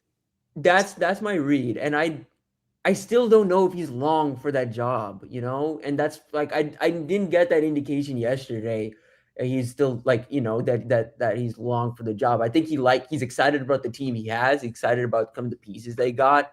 There were some interesting comments. I thought the built not bought comment is interesting considering, things that happened this offseason, some very public, some that, I think flew under some people's radar. But, I mean, anyone I think in this day and age that believes they're truly built not bought at the powerful level, it's like, okay, well, we can chip a hole in that somewhere. We can find something, something wrong with that statement somewhere. I don't think you can make that statement when the Damon Williams situation played out as publicly as it did. Well, also, like, I understand they are talking about, hey, we get guys. It's not like you don't pay the guys from high school either. You know what I mean? Like, those guys are also getting NIL deals. So yeah, and kind of ironic when they're talking about right. And then listen, like, credit to them, they develop, they legitimately develop. Sure. Like in the trenches, I think they do a good job there. I think they've got some, as a staff, I think they've done well with DB play across Washington and Arizona. And so. But yeah, I mean, it's just, yeah, I don't, here's my thing with Washington right now. What is the identity of that program? I don't know if there's something I'm like, oh, that's the Washington, like that's Washington under Jed Fisk. Like that's what I don't know if we have that yet. And maybe we get that this year. Maybe we start to figure that out this year and he starts to lay down some roots, but just kind of very much doesn't feel like a guy that's laid down roots, even if he says comments to try and he knows the narrative's out there, so he's trying to knock that down.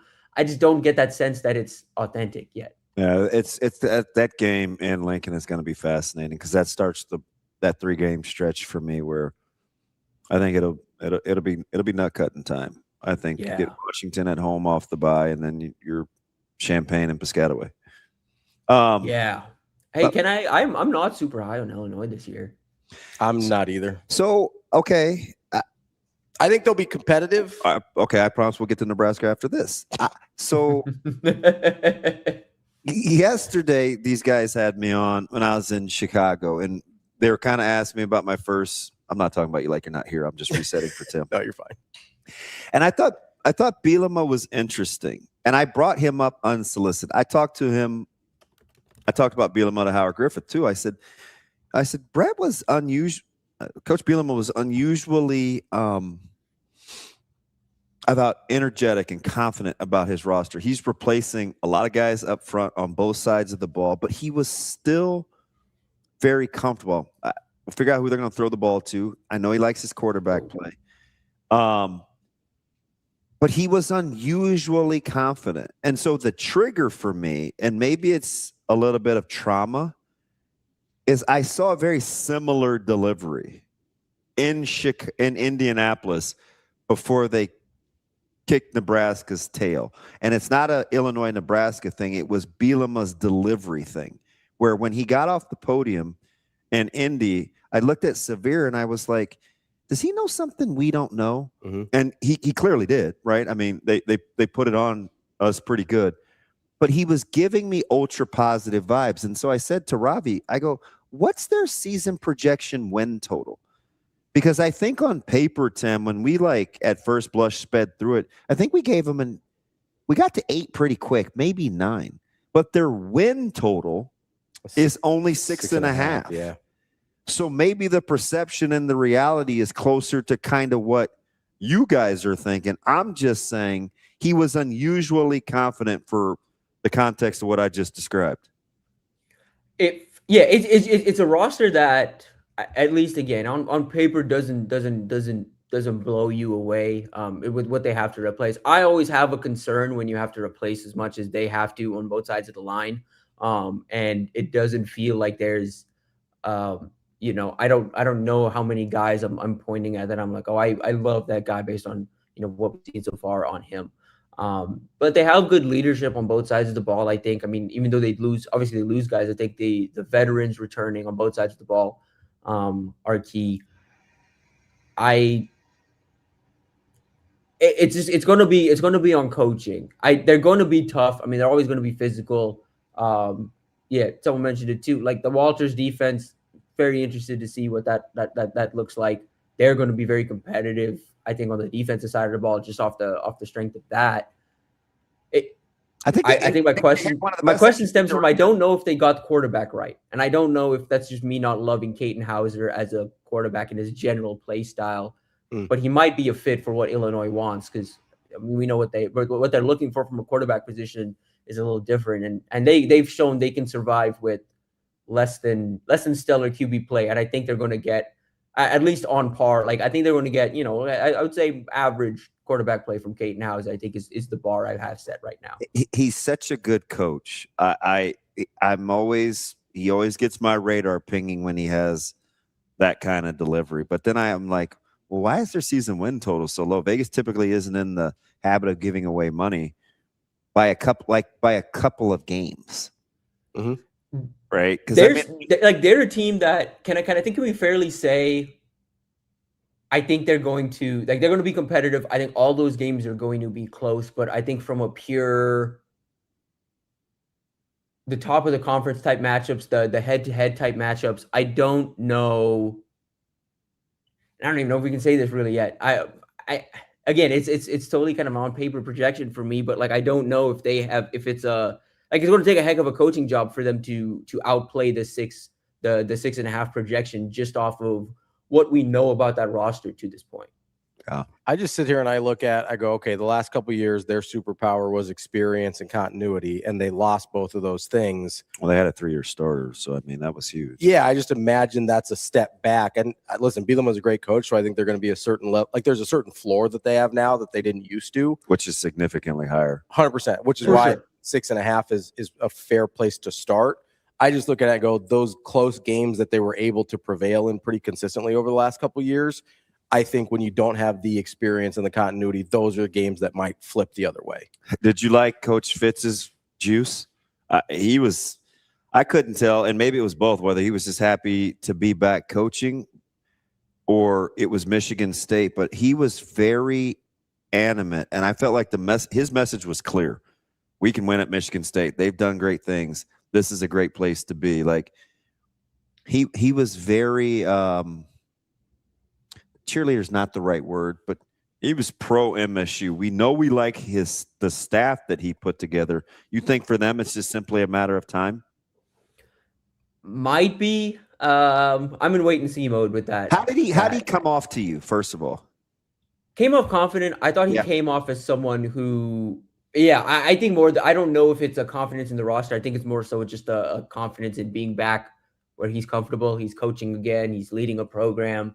And I think for him, this is it's a I wouldn't say a full circle moment necessarily, but it's a moment. And I mean, he knows where things were at a couple of years ago. And I was talking to somebody yesterday. It's kind of wild. He's been out of the league for 3 years. It doesn't feel like it's been 3 years.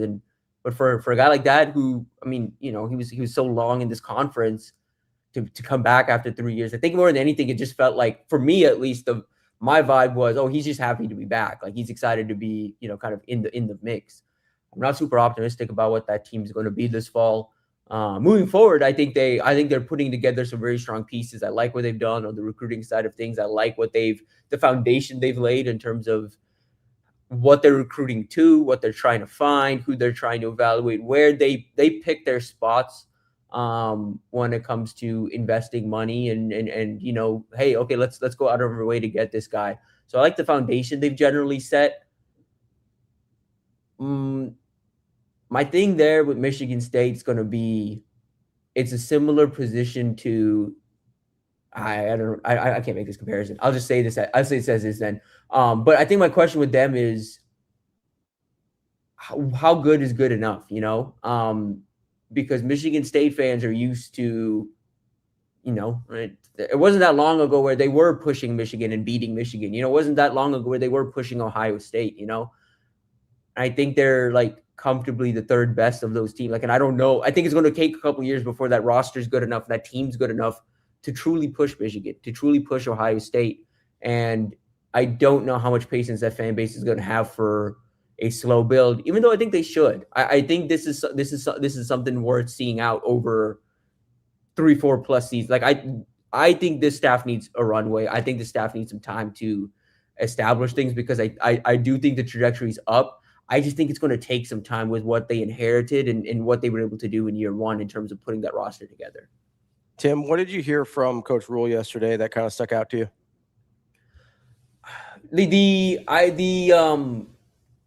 It matched a lot of just what we've heard behind the scenes in terms of, I thought it was really encouraging to hear. Again, did you notice he's talked in years past and even months past about player-led culture, and I never outright said it, when he's talked about, he's outright said, he's like, a good culture when you have players leading it. And he never outright talked about player-led culture, at least, maybe he said it on the BTN said, maybe he said it, and I missed it.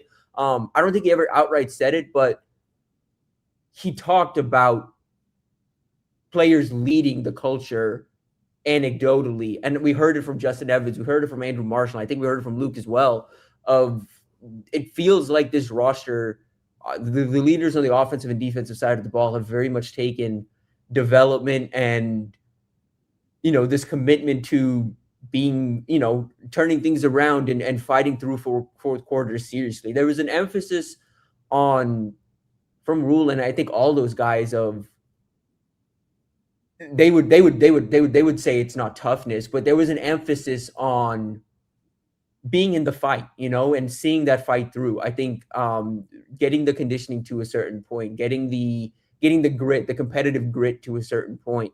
And I think some of it is the new additions, both between the coaching staff and the players. Some of that, having a guy like Calandri, the juice that he kind of naturally brings helps. Having a guy like Quasi Gilmer in that wide receiver room to push the others in the room helps. The offensive line. Look, I think one perfect example, the way Rule and Justin Evans and Luke as well talk about Elijah Pritchett right now, like that's a complete, like he is, at this point, he is probably what some people thought Nebraska was getting when they landed him out of the portal.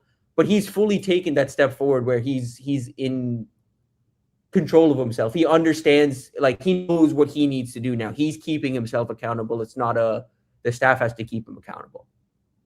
How much different, and maybe we haven't talked about this enough, and this isn't I know we can kind of get into a weird spot here when comparing Calandria and Dylan, but just from a personality standpoint, right? You had some time to be around Dylan.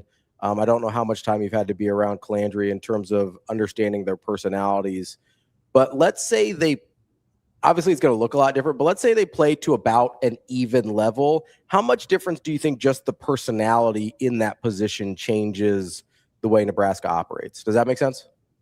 Yeah.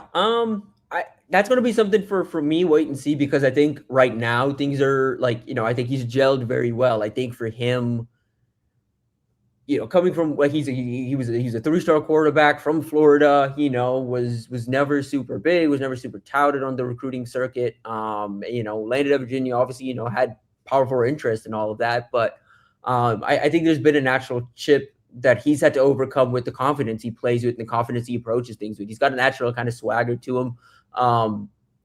What does it look like when the chips are down? And that's something we don't know and we won't see until the season hits. What does it look like when the chips are down?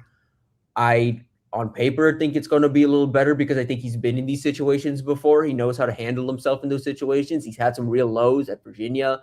He's dealt obviously with losses last year and competing through losses. I think, you saw at UNLV a competitive stamina there, like a hunger to compete in game. He's pushed teams late. He's come from behind. He's led all of that. So there's all of that there. But what does it look like when the chips are down in the Big Ten? And that's something I don't think we'll know until we see it. One of the other things I was wondering about that I thought was interesting, and I'm sure I'll talk with DB about this here in a minute, but when Rule was asked about Coach Orich, right, and bringing him in and kind of what that process was like, one of the things he said is, I wanted somebody to make sure we would get the best 11 guys on the field. He's like, I don't care about scheme, I don't care, but I never want to hear, hey, this is one of our best 11 guys, but he can't get on the field because of this scheme or not knowing this player or whatever. Like, I'm sure you've seen a lot of these different coordinator hires at different places and things like that. How did that reasoning land with you as opposed to guys that are like, hey, I love their scheme, I love what they do, and we'll figure it out personnel-wise? it gave me good insight on what Rule's looking for. Because at least for me on paper, and I've heard this answer from people too of, I think Rule's given this answer himself of what he liked about Orange so much was, I think what reminded him of Tony was they own the system they run, and I think that's ultimately what appeals to him. But what comes with owning your system and knowing your system completely through is you do have that. I think Rule communicated that, but putting that all together, knowing your scheme inside and out does allow you to get to that point where you can put best 11 on the field. And I think that, like what Rule pointed to yesterday too, was we need our best 11 on the field, even if it doesn't really fit the position. When you know your system inside and out, I think Orich is able to push back on, hey, that guy is actually our best 11, not this guy. That guy actually needs to be on the field, not this guy, for this look. For this, and I think he can provide evidence and back that up in a way that John Butler, and not no disservice to John Butler, but I just don't think he couldn't, because he doesn't own that scheme in the way that Rob Orich owns this scheme. That's Tim Verghese, Inside Nebraska. Tim, great stuff as always. Have a safe drive home, and we'll talk to you later. Yeah, appreciate you guys. That's Tim Verghese from Inside Nebraska. Let's take a quick break here. That's DB. I'm Ravi Lulla. We'll be right back on Hurrdat Sports Live right after this.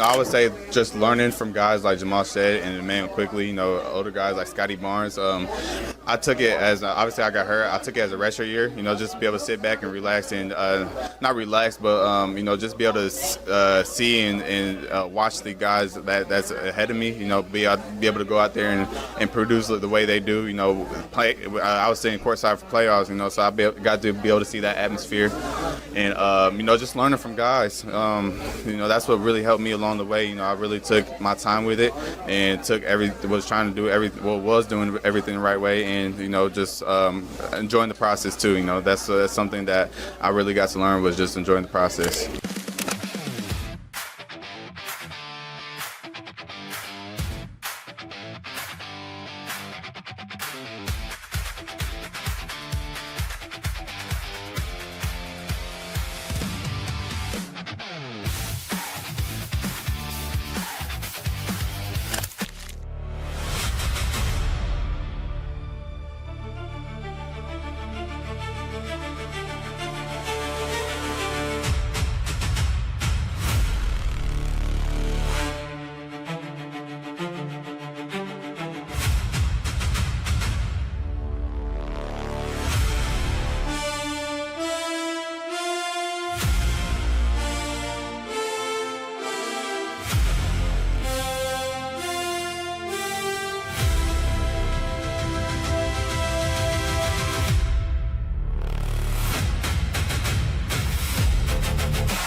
It's time to sizzle into summer at Edwards Kia. Lease the 2026 Kia Sportage EX starting at $249 a month. Turn up the heat on your next lease. This July, the savings are as hot as the season.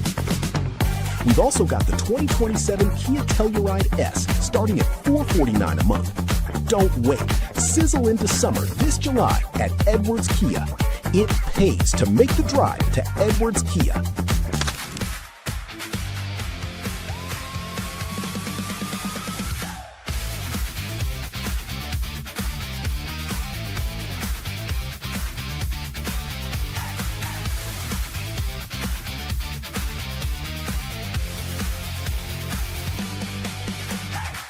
Everyone's talking about peptides.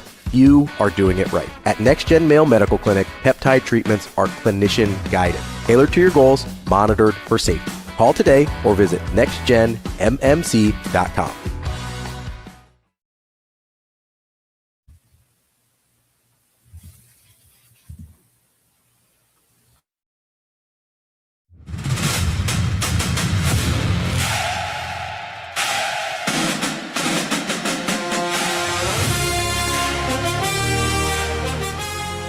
You're listening to Hurrdat Sports Live. Well, I think that success, that Fred has had, that Amy's had, that Rhonda's had, that so many of our sports have had, it's just what Nebraska's about. Like I said earlier, we have the best facilities in college sports. A commitment to nutrition unlike any other, a commitment to the strength program that goes back to Coach Epley, but all the way through now. And so you're seeing the things that Troy has implemented since he's been the athletic director start to take fruit on the field. And I look at Fred with tremendous respect, inspiration. Before he went to the Sweet 16 last year, it wasn't the year he wanted, and it didn't end the way he wanted it to do. But Fred just kept coming to work, and his players kept working. And so for us, we have to be better in November. We've gotten off to good starts, but champions are made in those winning moments, in the cold, on the road, late in the season. Those are championship moments, and for us, we have to excel in those. So it's me, it's our staff. I love our coaches, and it's our players. And you have to have players that want to be in those moments, that want, they want the hat on their head when it matters. And I think we have those guys. And some people can snap their fingers and it happens overnight. We're builders. We've had to build, and we love doing it. And that's why I talk about these guys. Like, it's not me who's the builder. It's Luke. It's Justin Evans. It's Cam Lenhart. It's all these guys on our team that have weathered the storm, stayed here throughout, and we understand the expectation. That's why we came to Nebraska. Welcome back, Hurrdat Sports Live. That's D2DB. I'm Ravi Lulla here at Hurrdat Sports. Hurrdat Sports. I can't even get mad at it. It's true. There's real DB. Oh, there he is. He had to step out and take a phone call real quick. D2DB can't even get an actual PT. It's fine. Oh, you're okay. I just and there's D1DB. He's back. There we go. That's my friend. Come on, D2DB was pretty funny. Sorry about that. I appreciate that. We had a good conversation there with Tim Verghese from inside Nebraska. DB, you want to talk a little more Big Ten media? I want to go NFL quarterbacks for a second. Is that okay? Yeah, whatever you like. So, because there's a guy that throw me for a loop there. There's a guy that you really like that in the NFL that is I would consider him, and I think this is part of the reason you like him. I would consider him one of the biggest bet on myself guys I've ever seen. And he's doing it again. Do you know who I'm talking about? Oh, yeah. One Baker Mayfield. 100%. That is, and listen, they're a mess. They're bad. They're a mess. Vita Vea he's asked for a pissed. trade. They can't get his contract done. Baker's pissed. I'm already high on the Saints. Mm-hmm. But I told you it's like an easy candidate from worst to first in that division. And that division's not a juggernaut, right? So there's room. Yeah, you got ATL, New Orleans, Carolina. Carolina has an ACL bug. Because did you hear what they did? What Carolina did? Is this the study with the thing across the street? Yeah. They did because I was going to make this joke. I wasn't going to joke because Austin's a fan, but I'm well aware. They have that's another ACL in a week. So I didn't know that they had built this substation next to the practice facility. Was it on HBO? Somebody tweeted out the data last year. Yeah, on the 49ers. And I think people thought it was a hoax. No, it's real. And so the 49ers famously have an electrical substation next to their practice facility, and there is literal data that it can cause soft tissue injuries, right? Like connective tissue injuries. And we've seen that with the 49ers. They have been bit horribly by the injury bug. Yeah. The Panther, I was going to make a joke because I didn't know. Yeah. I was going to tweet Austin and be like, they built a power plant. Did you see how quickly he answered me? I go, is Carolina cursed? And he's like, yes. I was literally going to text him and be like, did Carolina build a power plant next to their stadium or something? And then yesterday, he's literally like, yeah, they built a substation there. I was like, are you serious? Yeah. Like, stop building electrical facilities next to your athletic facilities. It's bad for your athletes. It's crazy. Like, but back to Tampa, you know, and it's Jason Light and those guys, and so you try to follow them close. And you know, when I was trying to get, was that Smarty Brown? Yeah, right. So that's 2 years ago. Yeah. Okay, 2 years ago. Well, like a year and a half. So because last was his first 2 springs ago. Yeah. 2 springs ago, yeah. And Levante was that we were talking with with David, and he was talking to me about Tampa and the organization. He was there training, right? And running Vita Vea. And he, you know, he said Vita Vea was a guy that he said, DB, he's like, this guy can lose or gain 30 pounds in 2 weeks. Oh, yeah, you were telling, I remember that. Yeah. Right. He's like, this guy is amazing when it comes to training. But he said, we're going to have to make some tough decisions here in the next year and a half. And here we are. And it's just like funny. On the dot, a year and a half later. I'm like, so the Baker Mayfield thing comes up, but he loves Baker. Yeah. And he told me, he was very specific, you know, because I was telling him, I was like, you know, I like this about Baker. I like this about Baker. He's like, oh man, DB, you know, if you were around him, you'd like him even more. He said, he's just a grade A dog. Yeah. Like he's constantly wanting to compete. He's never satisfied. And I was like, nothing's ever been given to that dude. And I was like, you know, it's funny. I was like, I think people used to give me a hard time when I liked him at Oklahoma, you know, but like, I'm just a Baker guy. He's going to get paid. I have no idea what Tampa's doing, but there are a couple quarterbacks. I mean, he told they didn't want to go past 2 years. That was one of the that's the part he felt most disrespected by, he said. Listen, Baker's going to be one of those guys where I would bet on him having an awesome year. He's like that. That's what I mean. Like if you put him up against it, he will perform. Yeah, he goes, don't spread the myth about, oh, that's my man Shane. Shane's a lifer. Listen, not my little Shane. I know the other Shane. Shane, and he's a football. I'm just saying, there's some data out there, and there's also that might be his job. Maybe. Listen, I don't think it happens. He may do something like that. I think it's safe for regular people. I don't want my football team next to it. Shane, is that what you do? It may be a myth, but it's just happening way too much. A lot of coincidence. But Haas said it best, and I'm glad he said it because people say I use big words, but the correlation is not causation. I know. I understand that. But I would like to correlate the hell out of that area if we could. Could we do that? Yeah, but Haas, are you running football practice, 3-4 times a week next to a substation though? No, Yeah. but are you banging? Are you hitting bodies next to each other? Haas he has big spaces of land and stuff that he manages. So I'm sure he's in it. I don't think it's I like don't know if he's managing it, but normal people problem. I don't think it's a normal people problem. I think it's like an elite athlete problem. I say if you got 200, 300-pound people hitting each other day after day next to the substation, maybe there's a little residue coming off the state. I don't know. I'm not a scientist. I'm just gonna. I lack objectivity. I'm gonna believe it because it's funny. That's true, Royce. We love Baker because he married an Omaha girl. No, Royce was specific. He married an Omaha girl. That's all. Royce was specific. You don't need to get that specific. I couldn't see that part. Nah. Can't. Hold on, I gotta do my DB. I can't. What's that say? Can we make that bigger? Just a Nebraska girl, more specific, an Omaha girl. Hater. Wow. No, I whatever issues I have with because you are a bigger Baker fan than I am, I think that's fair. You're a bigger Baker fan than most people. I think. I'm a huge Baker fan. Whatever either holdups or concerns I have about his actual play, I immensely respect the fact that dude bets on himself. Is always seemingly true to himself. Like, this is a dude that walks on at Tech. Like, do people appreciate how hard it is to be the walk-on starting quarterback as a true freshman at a Power 4 school? Yes, God bless you, Royce. Like, that's insane. Oh, he did it twice. But no, like to like I get hey, you walk on, you work your way up, you do this, whatever, and then like eventually you become the starter from walk on. This dude walked on as a true freshman and started that year. He did it. Yeah.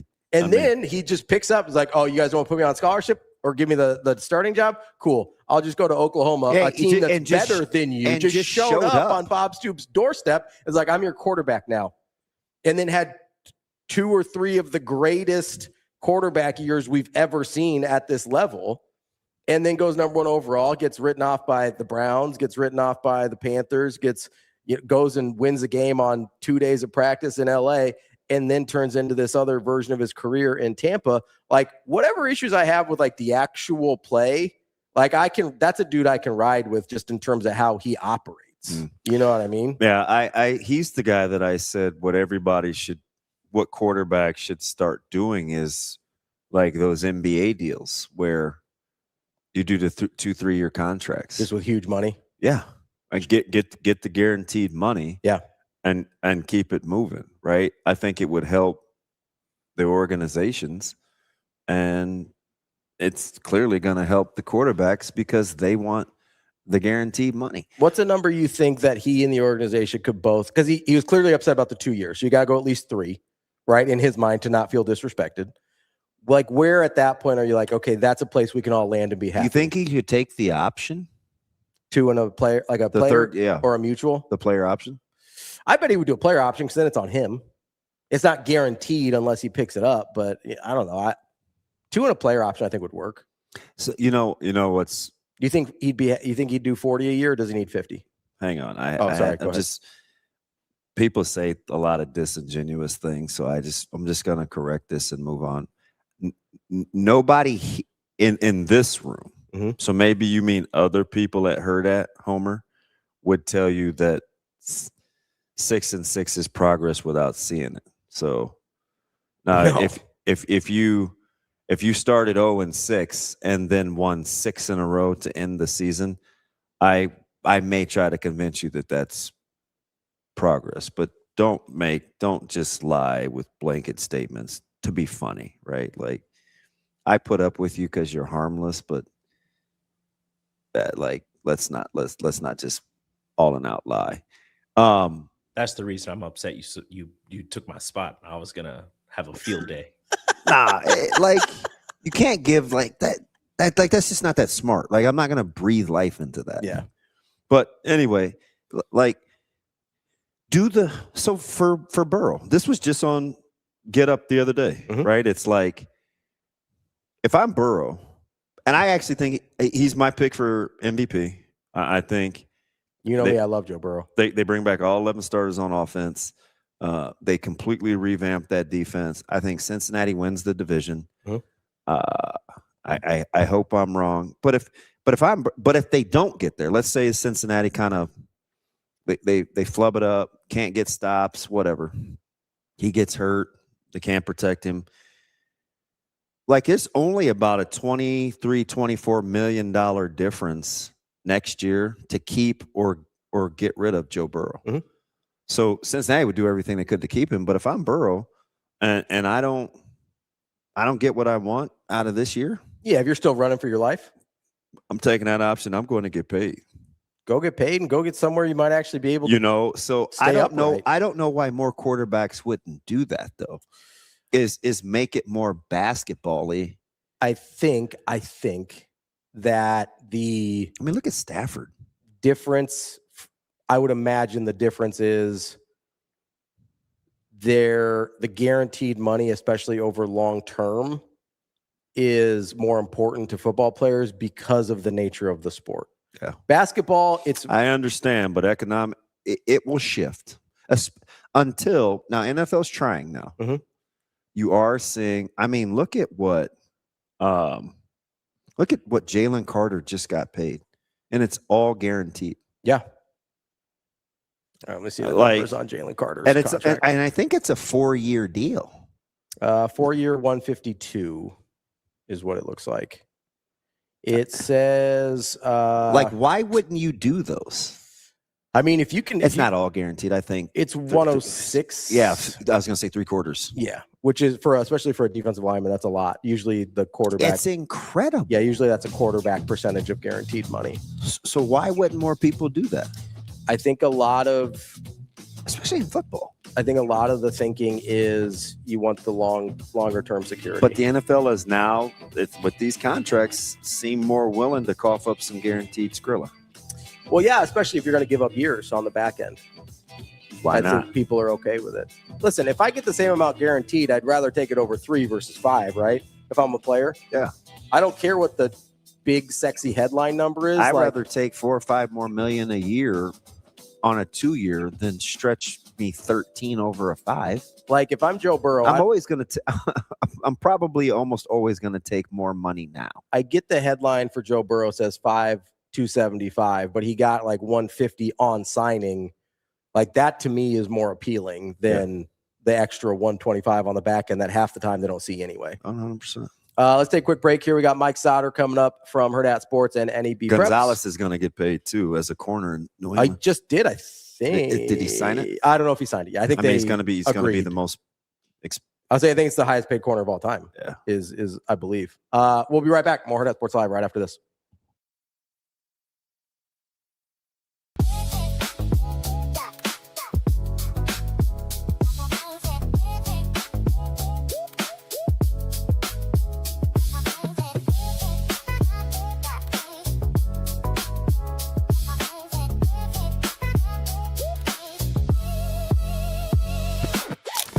It's time to sizzle into summer at Edwards Kia.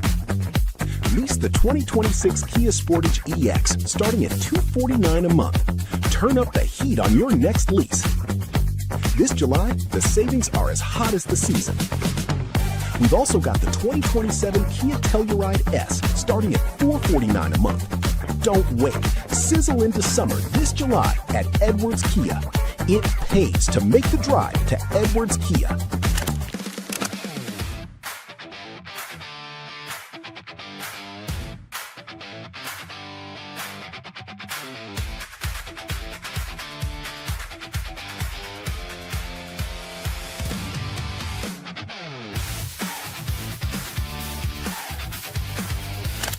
Are you feeling off, low energy, or asleep? At NextGen Male Medical, we not only evaluate your testosterone, but overall health. Schedule a visit at nextgenmmc.com. Together, we'll get you back on your game.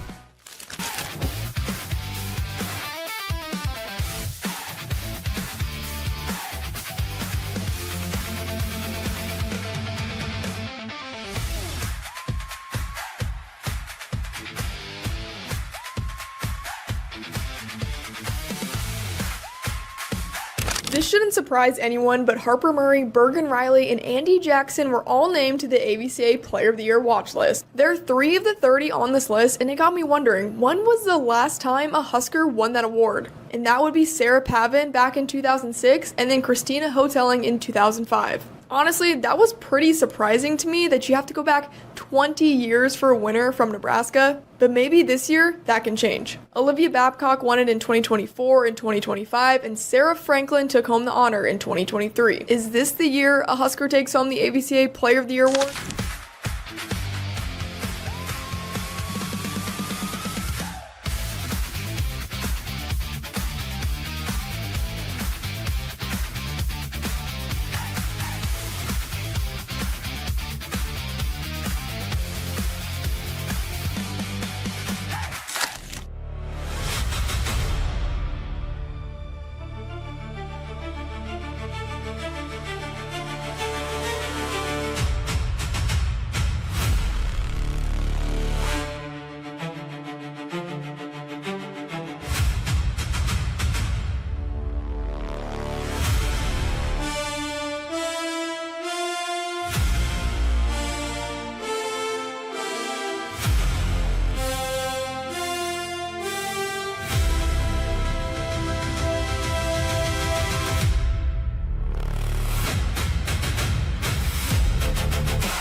You're listening to Hurrdat Sports Live.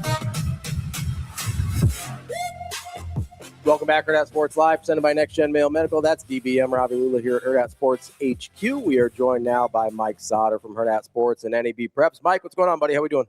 I'm doing good. Baker Mayfield's brother-in-law, Sammy Wilkinson, if you remember, he hit two of the biggest free throws in Omaha Westside basketball history against Omaha Benson in, in 2014. When they beat Benson and Kyrie Thomas in overtime in the state semifinals. Yeah. Michael Herman went shout out Kendra. Yeah. Michael Herman was, remember him at Westside, transferred from Papio South. He had like maybe 20 free throws that game, I remember. So when you say he said it was a lot. That was the baseball pass. Remember that? The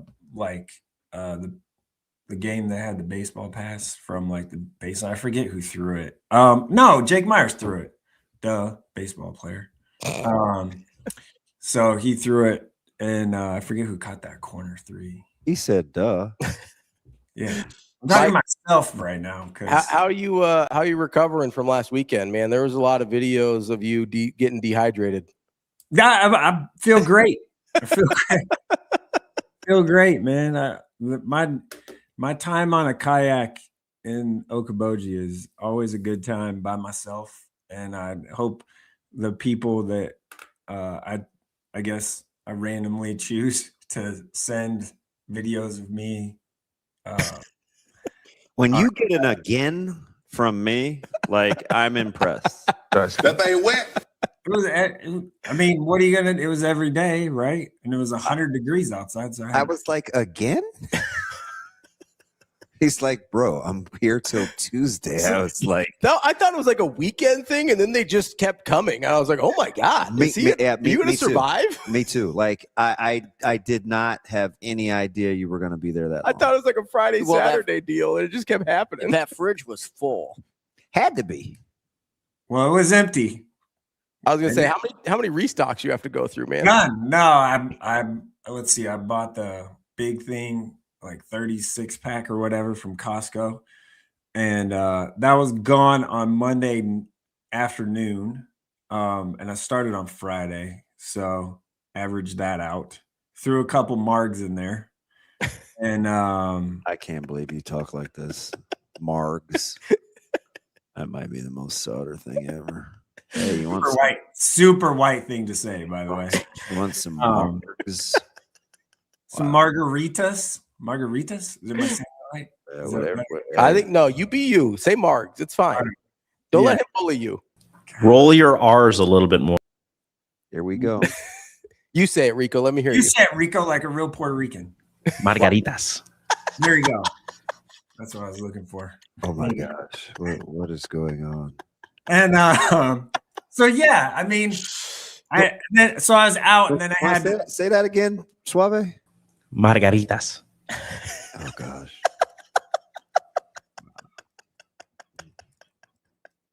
Okay. Margaritas. Why you so soft-spoken? So to roll your R's, you had to like change your gender. No, that's just how you say it. He's like, no. What are you talking about? There you yeah, give me margaritas in a deep voice. What do we got? Margaritas. That's how you say it. That's just how you. I don't know.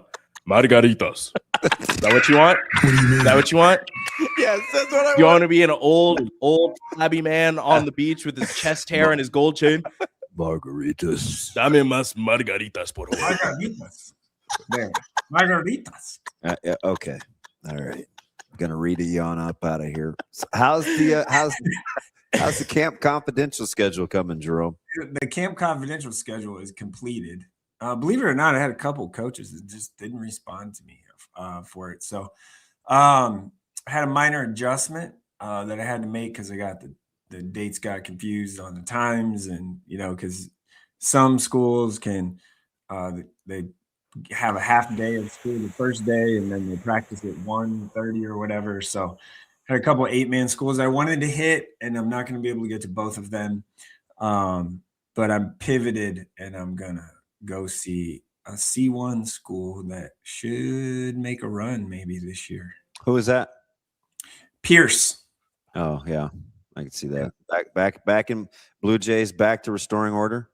Yeah, maybe. I mean, Tyler Legate is the head football coach now, and He's the guy to cheer for me anyway. He's awesome. Like he is an encyclopedia of like history knowledge when it comes to football and wrestling. Obviously, like those are two things, but it is a lot.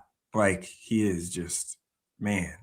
If I have some random question that I can't find or think of, or I'm thinking of something, I just call him and ask. So, but yeah, Camp Confidential schedule's set in stone, done. Austin and Anna Bellinghausen are going to do some volleyball and some softball, and Austin's going to do some stuff with me for football like we did last year. And I think total football we're at 24 in 21 days that I'm going to hit. So practice. So that's pretty good, I think. Who are you opening with? Well, Lincoln Northwest, because they're week 0 school. I like Lincoln Northwest, Jerome. Yeah. So I'm going to them. They play that week 0 game against Standing Bear. And so I'm going to go there, I think Wednesday next week. It should be Wednesday. Should be fine by then. You're going to go see my guy spin it a little bit? He's pretty good. Yeah. So I'm at North 7-on-7, really good day there. So just going to check them out. And then on August 10th, we have my favorite 5:30 a.m. practice with the West Side Warriors. So I hate how you sigh like it's some. I knew when you said 5:30 a.m. it was only West Side. No, 5:30 is what I'm sighing about. I mean, that's like, whew. Yeah. So I have 3 of those actually the first week. So you're not the only one. West Side. So I have West Side, and then I think Bennington, and I'm gonna go to Lakeview again for a 5:30. So but the first day is West Side first, then I'm going to Archbishop Bergen, and then nice. And then I'm gonna go to Omaha North, and then finish the day with Millard South. So 4 in one day, and the times really all just worked out really well to a little bit of drive time in between, and get all 4 of those done on the first day. So it's going to be a little busy day. Now, the important thing that everybody wants to know: when are you going to see Millard North? I believe that everybody wants to know. That is the Friday, the 14th. So I'll actually start my day with Lakeview that morning, 5:30 to 7:30, and then Millard North, 4 to 6:30 that afternoon, or 3:30 to 5 that afternoon. So there you go. Speaking of Millard North, real quick, what do you think about their baseball coach hire? Yeah, it's a good for as last minute ish, as you can get here. It's pretty good. And unlike Westside, you don't have to wait like a whole year to get the guy or whatever, because like they had to with Shockey. So I think it's a pretty good hire. Obviously, been around Coach Mooney. Bob. Yeah, and been around Coach Mooney forever. Really tough to lose Bob at the timing wise, but obviously he has more aspirations to keep climbing the ladder, maybe. So Coach Wellwood's been around forever. It worked out for Lincoln East hiring a prep JV coach or assistant coach with Coach Lennox. So maybe it'll work out for Millard North here, but it's a really good fit, I think, and really good, situation to be in versus, having to just scramble and find somebody for a temporary year or something like that. So it's good. Hey, real quick from me, Jerome. What do you have on? Oh my God. What? How old are you? Are those readers? Yes. You know he always wears the readers. Oh. I have about 3 pair. Like, you don't like these? No, they're little. I got regular glasses that look like that a little bit, clear gray. I think they look good. I think it looks good. I wish they were the proper prescription for your eyes, but that's fine. And you try to tell people you care about me. You don't care about me. You like making fun of me.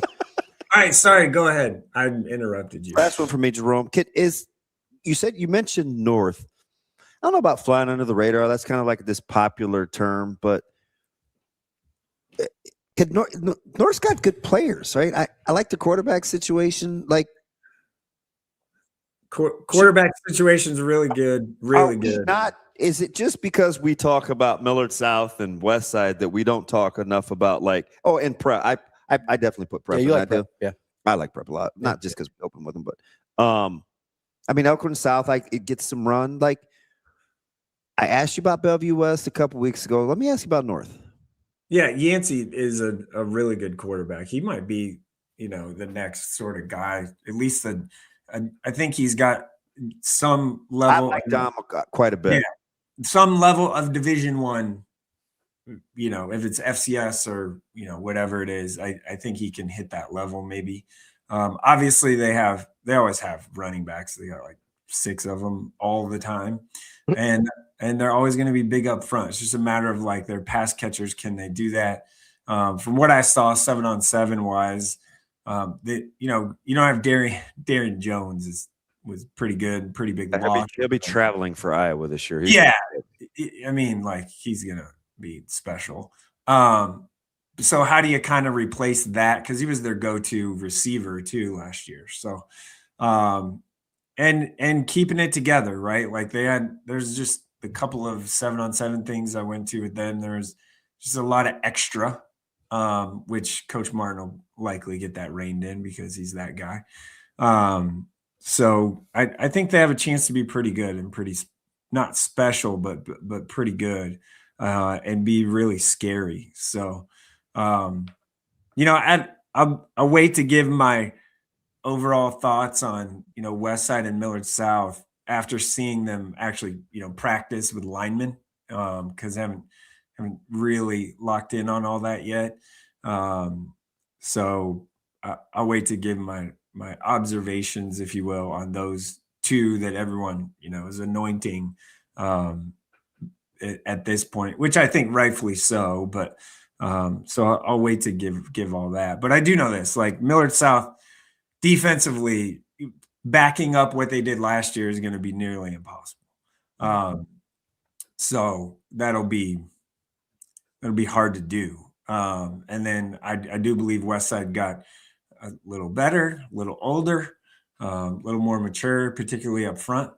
So I think that's what we're just skipping over is like linemen matter, and we'll see, what it looks like. So I need to see them before I'm like, oh yeah, they're better or not. But I do think that people are not people that follow it every day. I think people outside of it are just anointing Millard South at this point, but I throw a little caution there, just because I do believe Westside, just with the names of the linemen, without seeing them again in person yet, I think that really matters. Mike, I'll let you go on this. What team, I know you mentioned Millard South and West Side, so I'll take them out of it. What team are you most looking forward to seeing in your camp confidentials, just from a pure interest standpoint? Millard North. I guess I've seen Millard North quite a bit. So. Well, you got to see them with their bigs. Yeah, that's true too. Let's see. I mean, they're in that top 4 discussion. I hope so. I think they should be. I am interested to see. This is not a Class A one, but Wahoo. I thought you may say Waverly. Well, I'm definitely seeing them too, but I kind of think I know they lost some upfront stuff, and obviously running back you got to figure out. But McMillan's a stud, so they'll get the ball to him a little bit. But I think Wahoo they lost 6, or they had 17 seniors last year, and 16 of them started. And Kit Brigham played 16 of those years by himself. Yeah. So, I did see them at Plattsmouth. Was that 2 weeks ago? They were at Plattsmouth for a jamboree thing. I was there that morning and saw them a little bit, but they didn't have, everybody, because Glock was playing basketball. So, but I more intrigued by kind of Wahoo, and then Ashland Greenwood. Kind of they lost a lot too. So kind of that C1 level a little bit, and then Class B is kind of a little wide open with Bennington and Elkhorn North out of there. So you have, Waverly and I don't know. Gretna East and Waverly look pretty good to me. yeah. But I'm talking after that. It's kind of like who's Scott may be landing for as much as Scott may be the Michigan of the national landscape. For as much as a Scott really good state championship winning, nobody really talking about him. Nobody really. And Wyatt Liebentritt is really, really good, and he doesn't get talked about enough at all. He's sensational. So you don't have to sell me at all on Liebentritt. He is the real flipping deal. But for as much, Scott is giving me those Michigan vibes where it's a really good football team that's kind of flying under the radar. That not left for dead, but you're just not talked about enough, right? Because I get it. People roll their eyes at Scott, but it's the same thing they say when I say Michigan's flying under the radar. For as much as Michigan can, I'm saying for as much as a Scott team can, grading on a scale here. Mm-hmm. I feel like there's a ton of, and rightfully so, Waverly and Gretna East should be loaded. Yeah, but Scott has two quarterbacks. So you got to figure out the one, or like who's going to be the one, right? So we'll see. I'm going there the second week or a little later, so they might have it figured out by then. So that schedule is so condensed now without North and Bennington. Yeah, and B, that's what I mean. It's kind of like who's going to be like the semifinal, like who's going to be that team that's generally in the semis or quarters and stuff. And maybe it's Gretna. They're going to be really young too. The twin freshmen, they're going to be pretty good athletes, and we'll be talking about a lot about them. That is Mike Sautter, Hurrdat Sports, NebPreps. Mike, appreciate the time as always. And like I said, I hope you get some coconut water in your system, maybe some Gatorade. Like, just get that rehydration going. I think you might still be a little depleted. No, I'm ready. I'm ready to go. Your skin looks good. I think you might be okay. Yeah, I got a little sun, so I'm a little. You can't say I look good. I'm just like you say thank you. You just say thank you. DB. Hey, I appreciate that. That's nice of you. DB, what? Thank you. I got a little sun, so my complexion is a little closer to yours. A very little closer. Very little. I knew better than to give a compliment. Mike, we'll talk to you later, buddy. Have a good one. Yeah. Bye. That's Mike Sautter for Hurrdat Sports and NebPreps. Take a quick break here. We're going to talk to Avarie Howard here in just a few minutes. She was out in Chicago with DB, and maybe we'll get her version of the travel stories that happened. Just see if we can. They should be very similar. See if we corroborate the Sour Patch boss, Sasha Durkin. Sour Patch.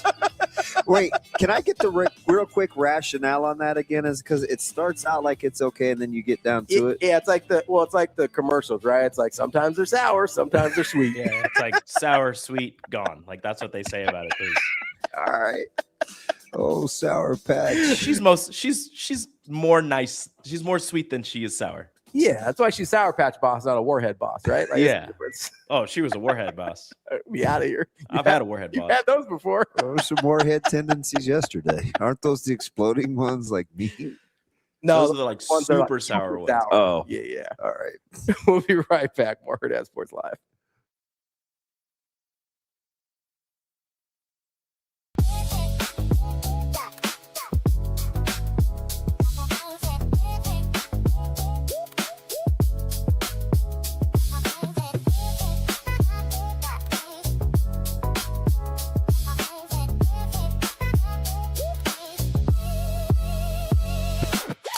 I would say just learning from guys like Jamal said and Damon quickly, older guys like Scotty Barnes. I took it as, obviously I got hurt. I took it as a redshirt year, just be able to sit back and relax and not relax, but, just be able to see and watch the guys that's ahead of me, be able to go out there and produce the way they do, play. I was sitting courtside for playoffs, so I got to be able to see that atmosphere and, just learning from guys. That's what really helped me along the way. I really took my time with it and was doing everything the right way and, just enjoying the process too. That's something that I really got to learn was just enjoying the process.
It's time to sizzle into summer at Edwards Kia.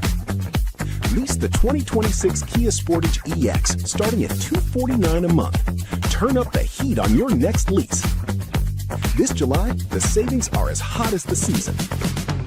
We've also got the 2027 Kia Telluride S starting at $449 a month. Don't wait. Sizzle into summer this July at Edwards Kia. It pays to make the drive to Edwards Kia.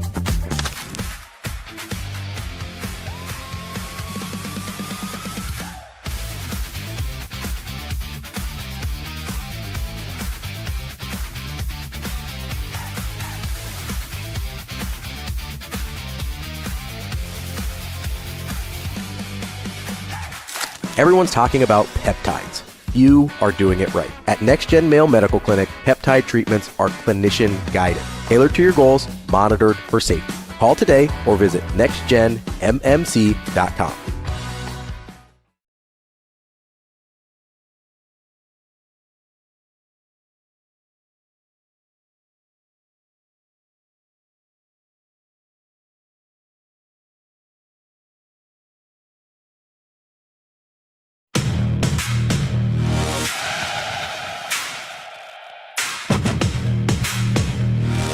You're listening to Hurrdat Sports Live.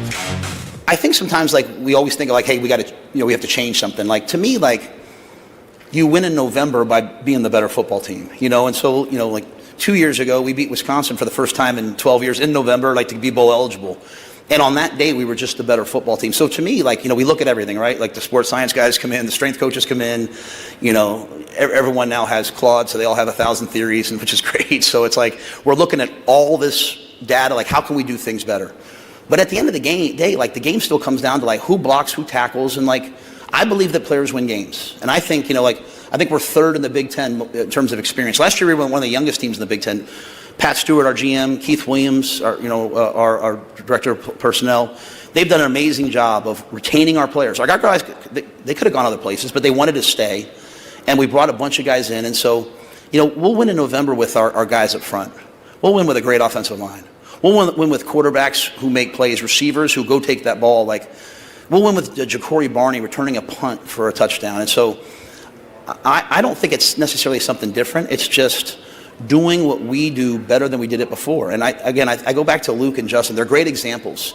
Like, they were out there as 19-year-old kids starting for me. Well, now they're 22-year-old men. And they have to go exert their will. And we will do everything we can to help them along the way.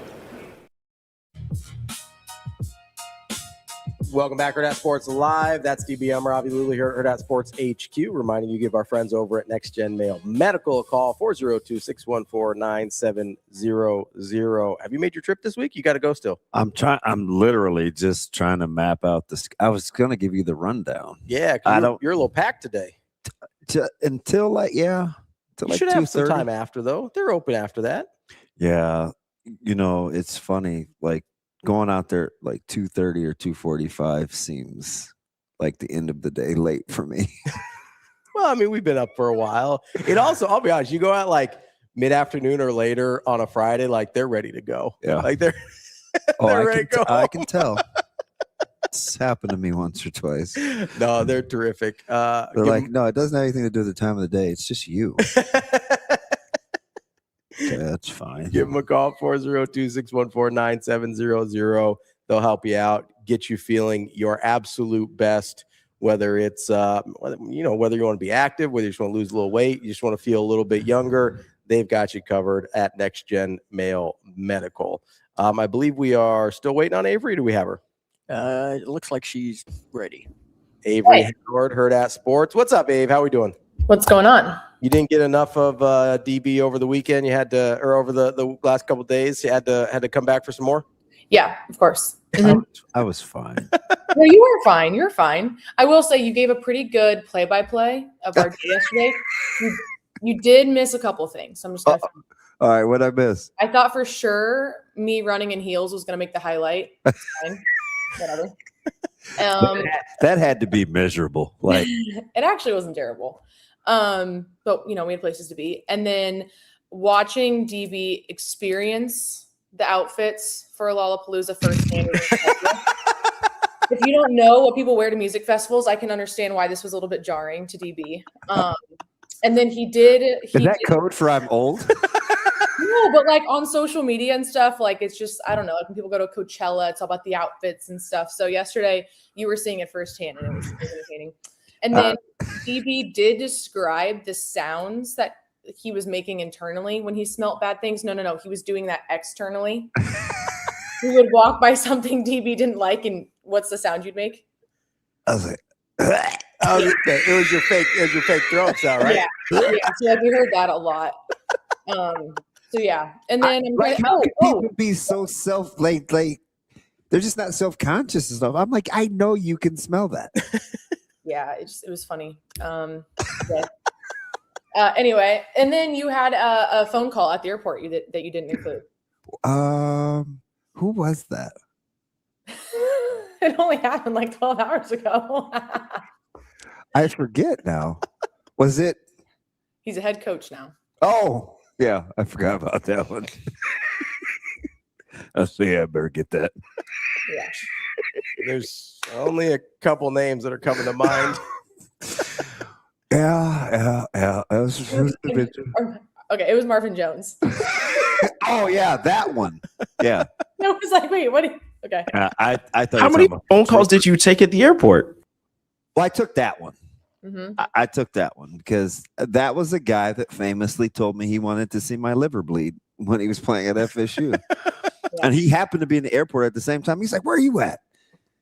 And I was like, "Oh, I'm over at gate B1 with your guys." Mm-hmm. You know, because the Tulsa drillers were flying, and so like one of the guys called him, and he's like, and he didn't believe me. So then I got the phone, and I was just like, we just FaceTimed, and we're like talking, having this loud conversation in the airport and he finished the thing too, Avery, because I go, yeah, I said, I remember you were doing that sit down with Bob Costas, and you know, you were talking about the Weebacks, and he said, no, I own those guys. Those weren't the Weebacks. Like he was still the same, like gassed up and intense. Yeah.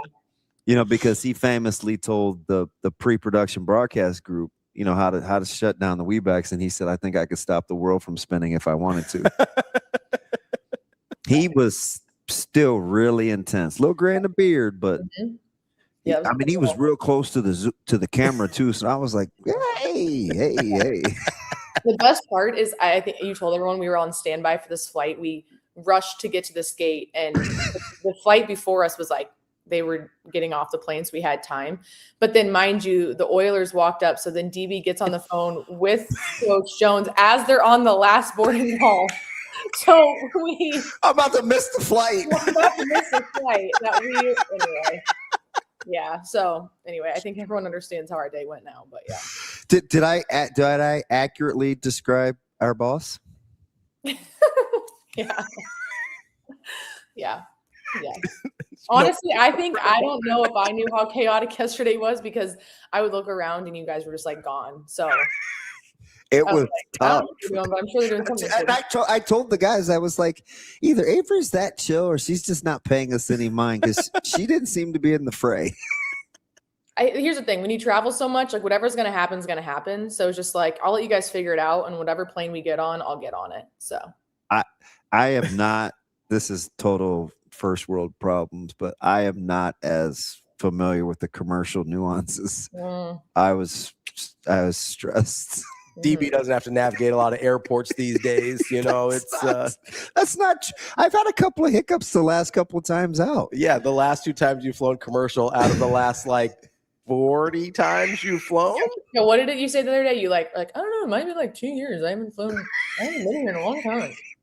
Yeah, when you flew to LaGuardia, you're like, I think this is my first time flying commercial. I had to. I didn't even know what I needed. I was like, is this good? You just roll up there. You're like, I'm DB. What do you want? That's C. Avery, can you just point to the red N on your chest? Is that Avery? Can you confirm or deny? I am fairly low maintenance. I try not to get noticed when we're out. Yeah. No, honestly, I would say everyone's mood was fine at the airport. And even at the Big Ten Media Days, like I found a corner. I wasn't trying to be like. There's a lot of people I didn't like, so that didn't help. We're not going to get into that too much, are we, Abe? No. Let's keep it moving. Avery, we'll get to Nebraska, but like who stuck out to you? Like when you're sitting there, whether it's side sessions, main sessions, like who you're just fascinated by yesterday? Quite honestly, I wish I would have been able to listen to some of the coaches a little bit more, whether they were on the podium or at their side sessions, but we're kind of like trying to chase down Nebraska or figure out where in this hotel they are. So there was times where I heard part of statements, times where I didn't. I really wish I could have heard more of Cignetti's side session and Whittingham, because I think I had took a video like in 0.5 to accurately represent how much media both of those coaches had. And it was a lot. Like, people were waiting at Curt Cignetti's little breakout session like 3 hours before he even took the podium just to like have their tripod set up. So fair to say he's, got the attention of everyone in this conference, local and national. But I honestly didn't get to listen a whole lot. I know that DB and I listened to Northwestern's David Braun, yeah. Yeah, their head coach make his opening statement, and that's basically what it was, the opening statement. And it was really intriguing compared to what the other coaches usually have to present. He was kind of putting on a sales pitch for Northwestern. I just thought it was kind of interesting. But that's honestly, outside of Coach Rule, the only coach that I really got to fully listen to. I'm going to have to go back and listen to some of them, especially the opponents that Nebraska has on their schedule. But we did record Cignetti's side press conference, so I'm very interested to go back and listen to that. Oh, I was going to say, did you carve? There were too many. I didn't know what you guys were like in the middle of the scrum. I'm like, what are they doing? So Bria actually, we had a divide and conquer. And when I went and interviewed Nebraska players individually, Bria stood on one of the risers and she set up a tripod, and then she had recorded the Cignetti presser in full. I'm like, hey, we're going to want this regardless. So she was a superstar for helping there. But I asked everybody that had done this for the last however many years. That was the biggest side session that they said that they had ever seen for Cignetti. Yeah. I would agree with that. I mean, the camera, the risers in which the cameras are able to use for the podium sessions, like that was over. So people were just standing on them to listen to Cignetti. So just think of the coach, not Harbaugh, first year, Urban. not Franklin, not Urban Meyer, like had some like big celebrity coaches. You know what's interesting is, and I said this a couple years ago, my first time when we were in Indianapolis, Coach Rule's contention was, it was like it got your attention because I think we had Michigan the same day Nebraska did a couple years ago, maybe because it was so spread out. And because the local media traveled so well that year, but it was like, oh my gosh, what's happening over there? It's like, oh, that's just Nebraska. That's kind of how they operate. I don't think I've seen that at other years with other coaches until this year. And it was Whittingham, rightfully so, and also Cignetti. Were you surprised at Bryce Underwood's size? Taller than I remember him being. And he's a big guy. Yeah. I don't know why. Maybe just because when we saw him on the field last year, everyone else seems that tall, but in person, and he's kind of just like he's a tall, lean guy. He's super lean. Yeah. Yeah. I know Black is slimming, and he was in all black with the black shades, but he looked like he could hide behind a stop sign. Yeah. But he was long. Yeah. He meant business yesterday. So I was going to say that, like, for his whatever, the best player yesterday, he was like right here playing in his cylinder. Mm-hmm. Yeah, and I also didn't get to listen to his full side session either, but just watching him kind of like move and operate the room, he was just kind of, I don't know, pretty level. And just like I said, it just felt like kind of a very business-like approach. Some of the guys were, having a lot of fun, being silly. Maybe I didn't see that part of him. I don't know. They're on a very strict schedule. So if you don't see him at some points, they're off and running. But for the moments that he was in the same room as us, it was pretty, like I said, business-like. Avery, from the Nebraska contingent over the last few years, how was their, we're talking about how business-like Michigan was. How was Nebraska's demeanor compared to the last couple of years when you've seen them? Players weren't a whole lot different, but I think what we've gotten from Coach Rule in the offseason didn't change yesterday. And from talking to the players, I asked Justin Evans point blank yesterday, I'm like, hey, it's been a quiet offseason and feels like, as we've heard, that was very intentional. How would you guys describe what it's been like? And he told me it was intentional. And he said we had to have a lot of real conversations after the season. And he said, we've really just gone to work. And the offseason has been very intentional about the work that we're putting in. And I think that quiet time, whether people like it or not. I think it's been good for this team. You know, the other programs, they don't get 9 months of constant attention all the time. They get times to go to work as well. And so to hear from these players, you could tell that it wasn't like this, like, hey, this big agreement, we're not talking to people. I just think that's how dialed in they were at the end of the last season. And from the guys that came back, which is a large percentage of them, it's not hard to tell them that the end of the season didn't go the way they wanted it to. So I don't think it was hard to motivate these guys to, like Justin said, have these hard conversations and use this off season to their benefit. And also, when you have all these new coaches in the building that bring a lot of energy, I don't think complacency, even with Coach Rule, I don't think that's even an option. And so all of them talked about their position coaches. I talked to Andrew Marshall, talked to Justin Evans. All of them talk about the energy that their position coaches are bringing. And so when you have that intentional, hardworking offseason mixed with these coaches that are coming in with an unbiased, they don't have a previous, notion of how things went last year, or how things operated. I think they're bringing their expectations with them. And when you meet those two things together, I think that's kind of the approach that we saw yesterday at Media Days. Abe, you can expound on this because Coach Rule talked about, he mentioned Addison Williams yesterday. And it was not in passing, but he's like, listen, really good coach. So I wanted him to stick around. But because this was in regards to Arch getting ready to pick his staff. He said he wanted him to have the autonomy, but how he felt about Addison Williams. And then you listen to Andrew Marshall talk about when Arch first saw him, when Rob first saw him coming to Nebraska, and how Marshall had developed. Talk a little bit about what Marsh said about kind of the first time coming back around with his DC. Yeah, so I asked him, I said, it's your second year at Nebraska, but it's your first year reuniting with a coach you're familiar with. How's that adjustment been? Because, last year he's coming into a different system where now he's probably being leaned on as a guy to kind of help guys learn a system. And he just said, honestly, Orich saw me and was like, you look a lot different from the last time I saw you when you were in my system or a freshman back at Idaho. And he had a lot of things to say about his play. And so I know that those two, at least from what it sounds like, Marshall's really excited to work underneath him. And he was a huge reason why, like, he was getting people on board for Orich coming to Nebraska. He said he told all the guys when Orich was announced, he's like, you guys are going to love this guy. He's a football fanatic. And from what I've gathered, Marshall loves playing in this system. And the one word he gave me when I asked what this defense can be under him and what Rob brings to the defense is he just said relentless. It's not even as a defense, but he's like, he'll come after you relentlessly. He wants the best from you. That's what that's what he's asking from us. So that's what we want to be as a defense, he said, but that's also what he's demanding of us in practice, and he'll be relentless. Yeah. As well.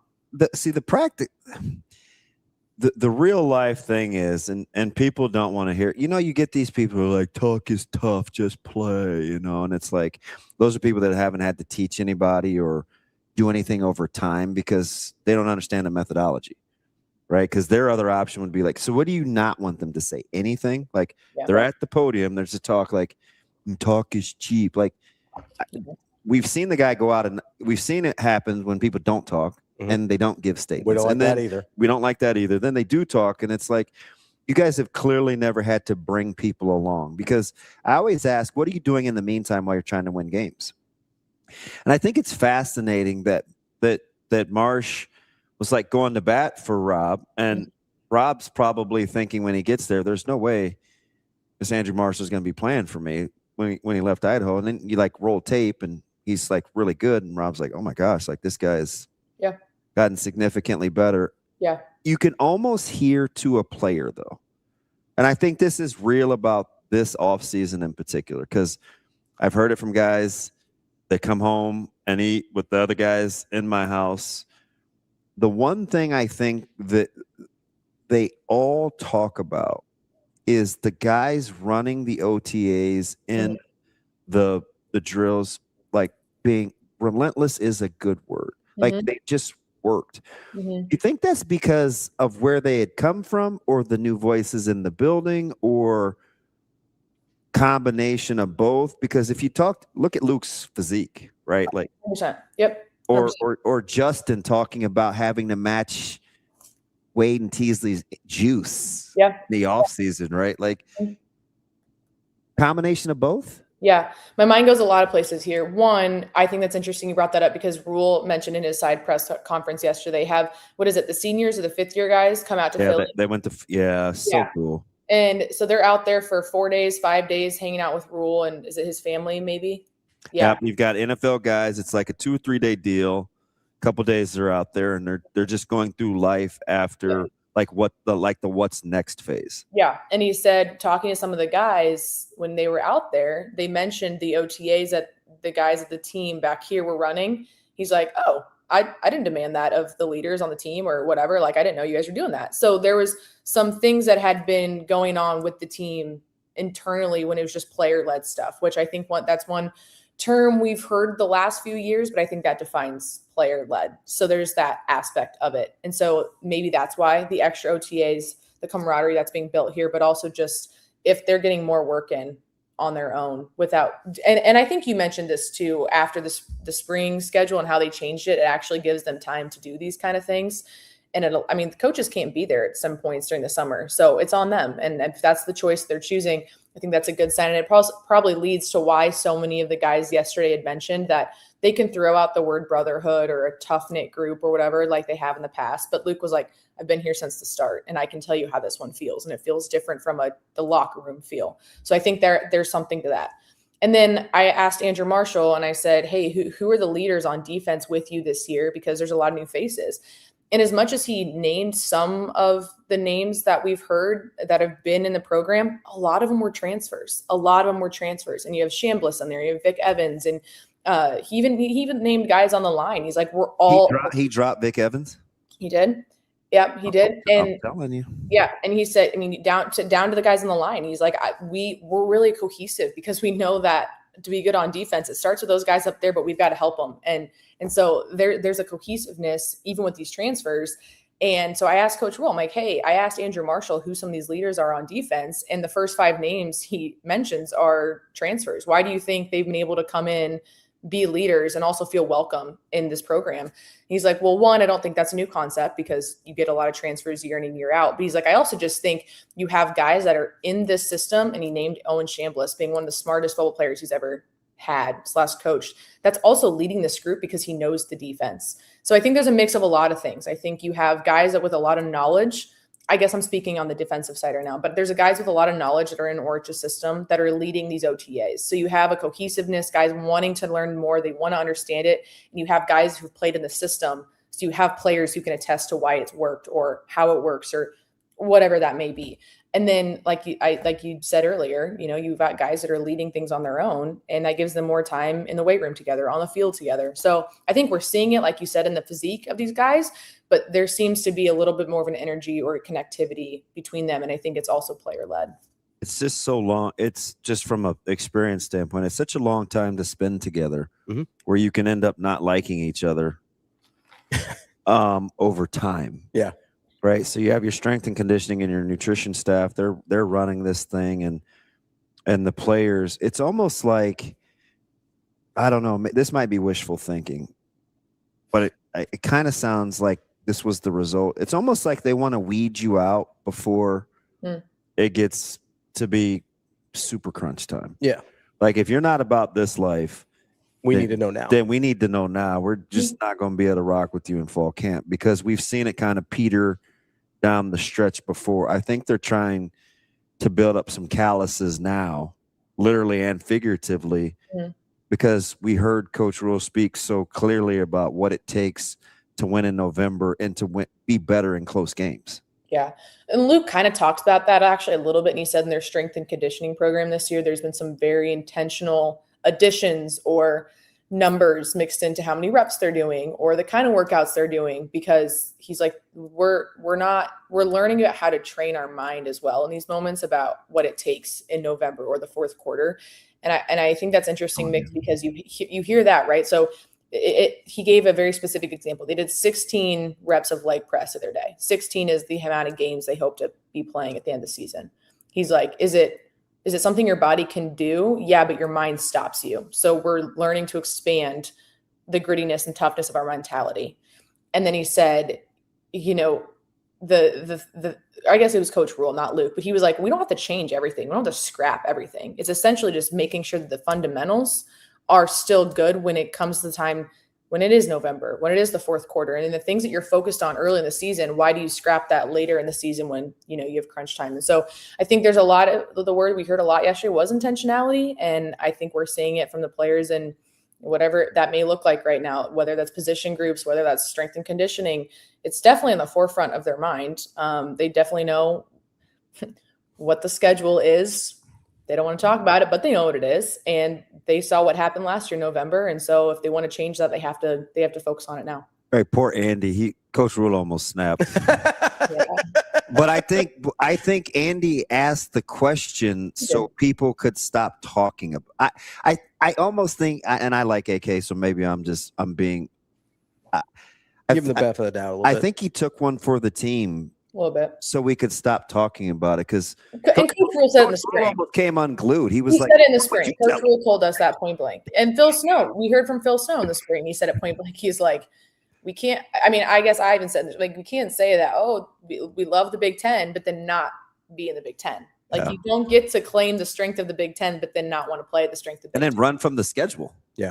Right? So that's what the money's for. Yeah. You know what I mean? Like it's and the players would finally out loud, unsolicited, like they're saying the same thing. Like we could give two bleeps about the schedule. We got to play ball. Yeah. And that's kind of what I was gathering it yesterday. Like, yeah, they're all talking about what they know needs to be better because of how it ended last year and how they don't want to feel this year because they also know what's coming this year. I mean, but like you said, they're not be talking about it. They're going to tell you week by week, game by game, but they know what the schedule is. Like they know it has to be better and it's going to be tougher. Abe, what did you think about Justin Evans? That's a guy we don't hear talk a lot. He's pretty. Hang on, Abe. Before you answer that question, I know what you're going to say. Give the Justin Evans 15 minutes before we saw him get ready to catch his flight. Yeah. Yeah, all day we got buttoned up, Justin Evans and professional. And like, we're out here fighting for our lives, trying to find an Uber. And Justin walks out of the hotel. He's got his comfy fit on. He's got a slice of pizza. He's got a do-rag tied up. And I yelled, I go, that's the Justin Evans that I know. Little cheers with a piece of pizza. Yeah, that was peak. He's got his headsets on or his headphones on. He's eating the pizza. He's like, you know it. Yeah, seriously. Yeah, he had not a care in the world. He's like, I got a private jet to catch by DB. I mean, pajama bottoms and do-rag, like that's the New Jersey tough guy. Like he does not play. Yeah.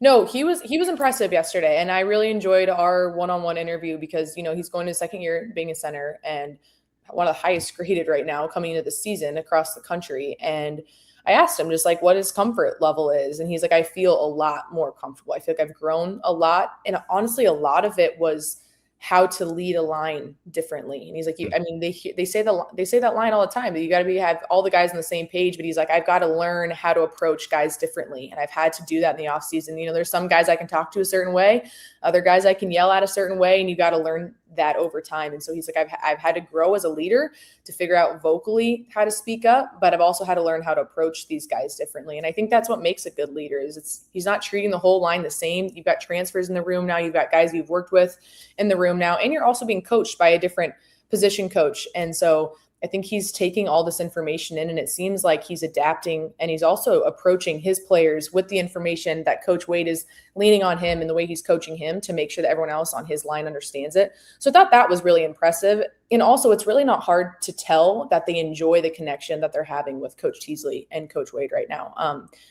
It's very point blank. If you heard Evans talk to multiple outlets yesterday, it's bigger, stronger, faster. That was the focus for the offensive line. And they know that there's a lot of excitement for this group because it's a veteran line at this point. You got a lot of guys that have played a lot of football, and that's how Coach Rule would want it. He's got his year 2 or 3 guys, year 3 or 4 guys that they recruited finally kind of getting an opportunity. And then they brought a lot of transfers in with a lot of experience. So they know there's no real excuses this year. And Justin Evans said it point blank at the end of our interview yesterday. He's like, last year was what it was. We had to accept that. So I think he's understanding of what this year means for him, and he's also understanding of what this year means from that position group this season.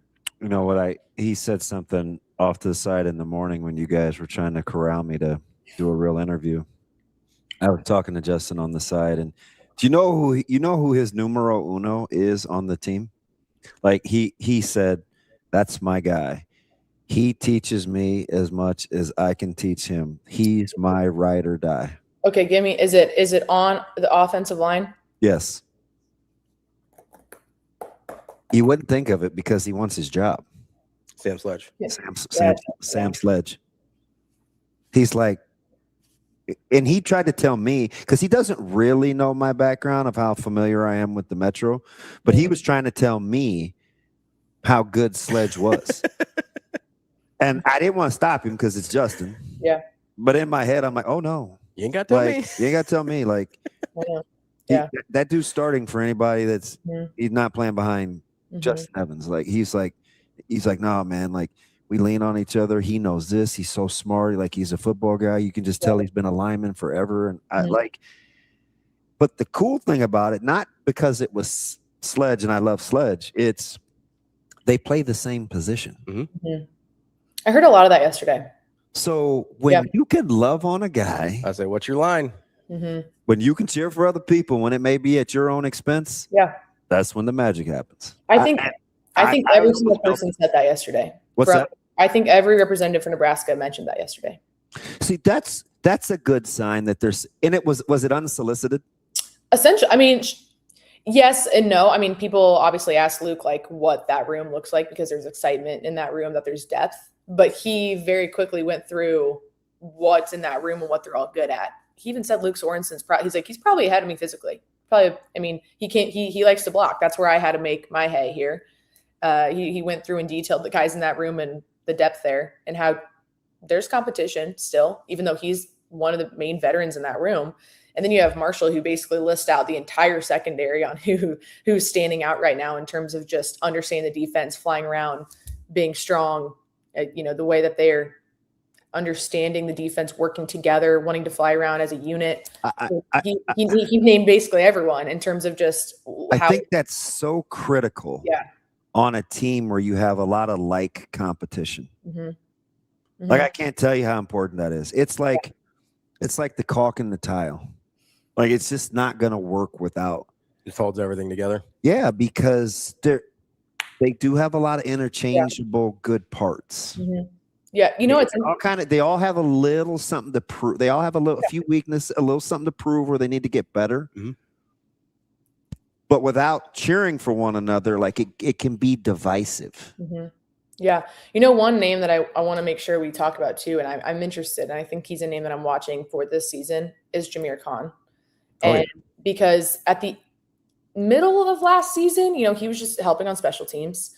He had, what was it, 2 block punts or a PAT. It was the one against Michigan State. He's starting somewhere. Yeah, but last year when he was on special, was it his second blocked PAT or? Yeah, I think he got a punt. He came clean. He picked it off. Yeah, Michigan State. Yeah, I think it was kind of. In that press conference, Coach Rule was like, I'm not surprised. He told us that week that he wanted to do that. And everyone on the team had said he was the guy in the facility working extra intentionally that week. And when you hear him speak, he comes from a program that didn't even have an indoor facility. So he's the guy that doesn't take anything at Nebraska for granted. It's not I'm in Nebraska, I have these things now. It's I came from a place that didn't have these things. I'm going to use these things now. And I think he uses them to his full ability every time we talk to him. I just think there's something about the way he approaches his approach that I find fascinating. But he's a name that stuck out quickly to some of the new defensive coaches, and they're coming in with an unbiased opinion, which I thought was telling. And then yesterday, it was one of the first names that Andrew Marshall brought up as well. And so I wouldn't be surprised if he's a guy that is influencing that room because he knows what it's like to not be here and have to work extremely hard to even be on the field. And then you saw what he did last year at times when he had an opportunity, and he's an intentional worker. So if that was the word of the offseason was intentional work, I think that's a guy that they can look at and say, when I'm going to the facility today, I'm not just running 10-yard shuttles just to say I was here. I'm doing work on purpose so it can play out on Saturday and have my opportunity. He's in Caleb's workout group. That dude is uber competitive. Mm-hmm. Like, yeah, I just he's kind of got lost in the shuffle of names a little bit just because uber competitive. But I do think he's a name that does keep reoccurring here and there, and I wouldn't be surprised if he's a name we hear a lot in the fall. Yeah, good pull. There you go. That's Avarie Howard, Hurrdat Sports, Hail Varsity. You can see her all over everything we do. Just all around GOAT, Avarie Howard. We appreciate it. That was so kind, Ravi. Wow. I'm nice sometimes. Wow. Wait, someone needs to clip that. I'm gonna put it in my office. Hey, listen, glad you get nice things said about you. This dude is a jerk. I save it for off air with DB to be nice. Yeah, you're not even in the office, DB. So.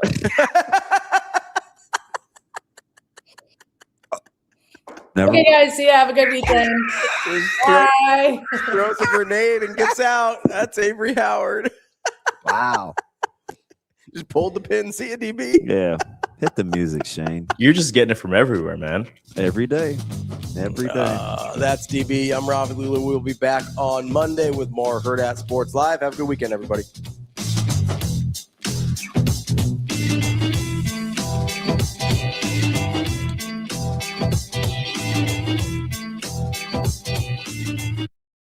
See you. Have a good day. Love you.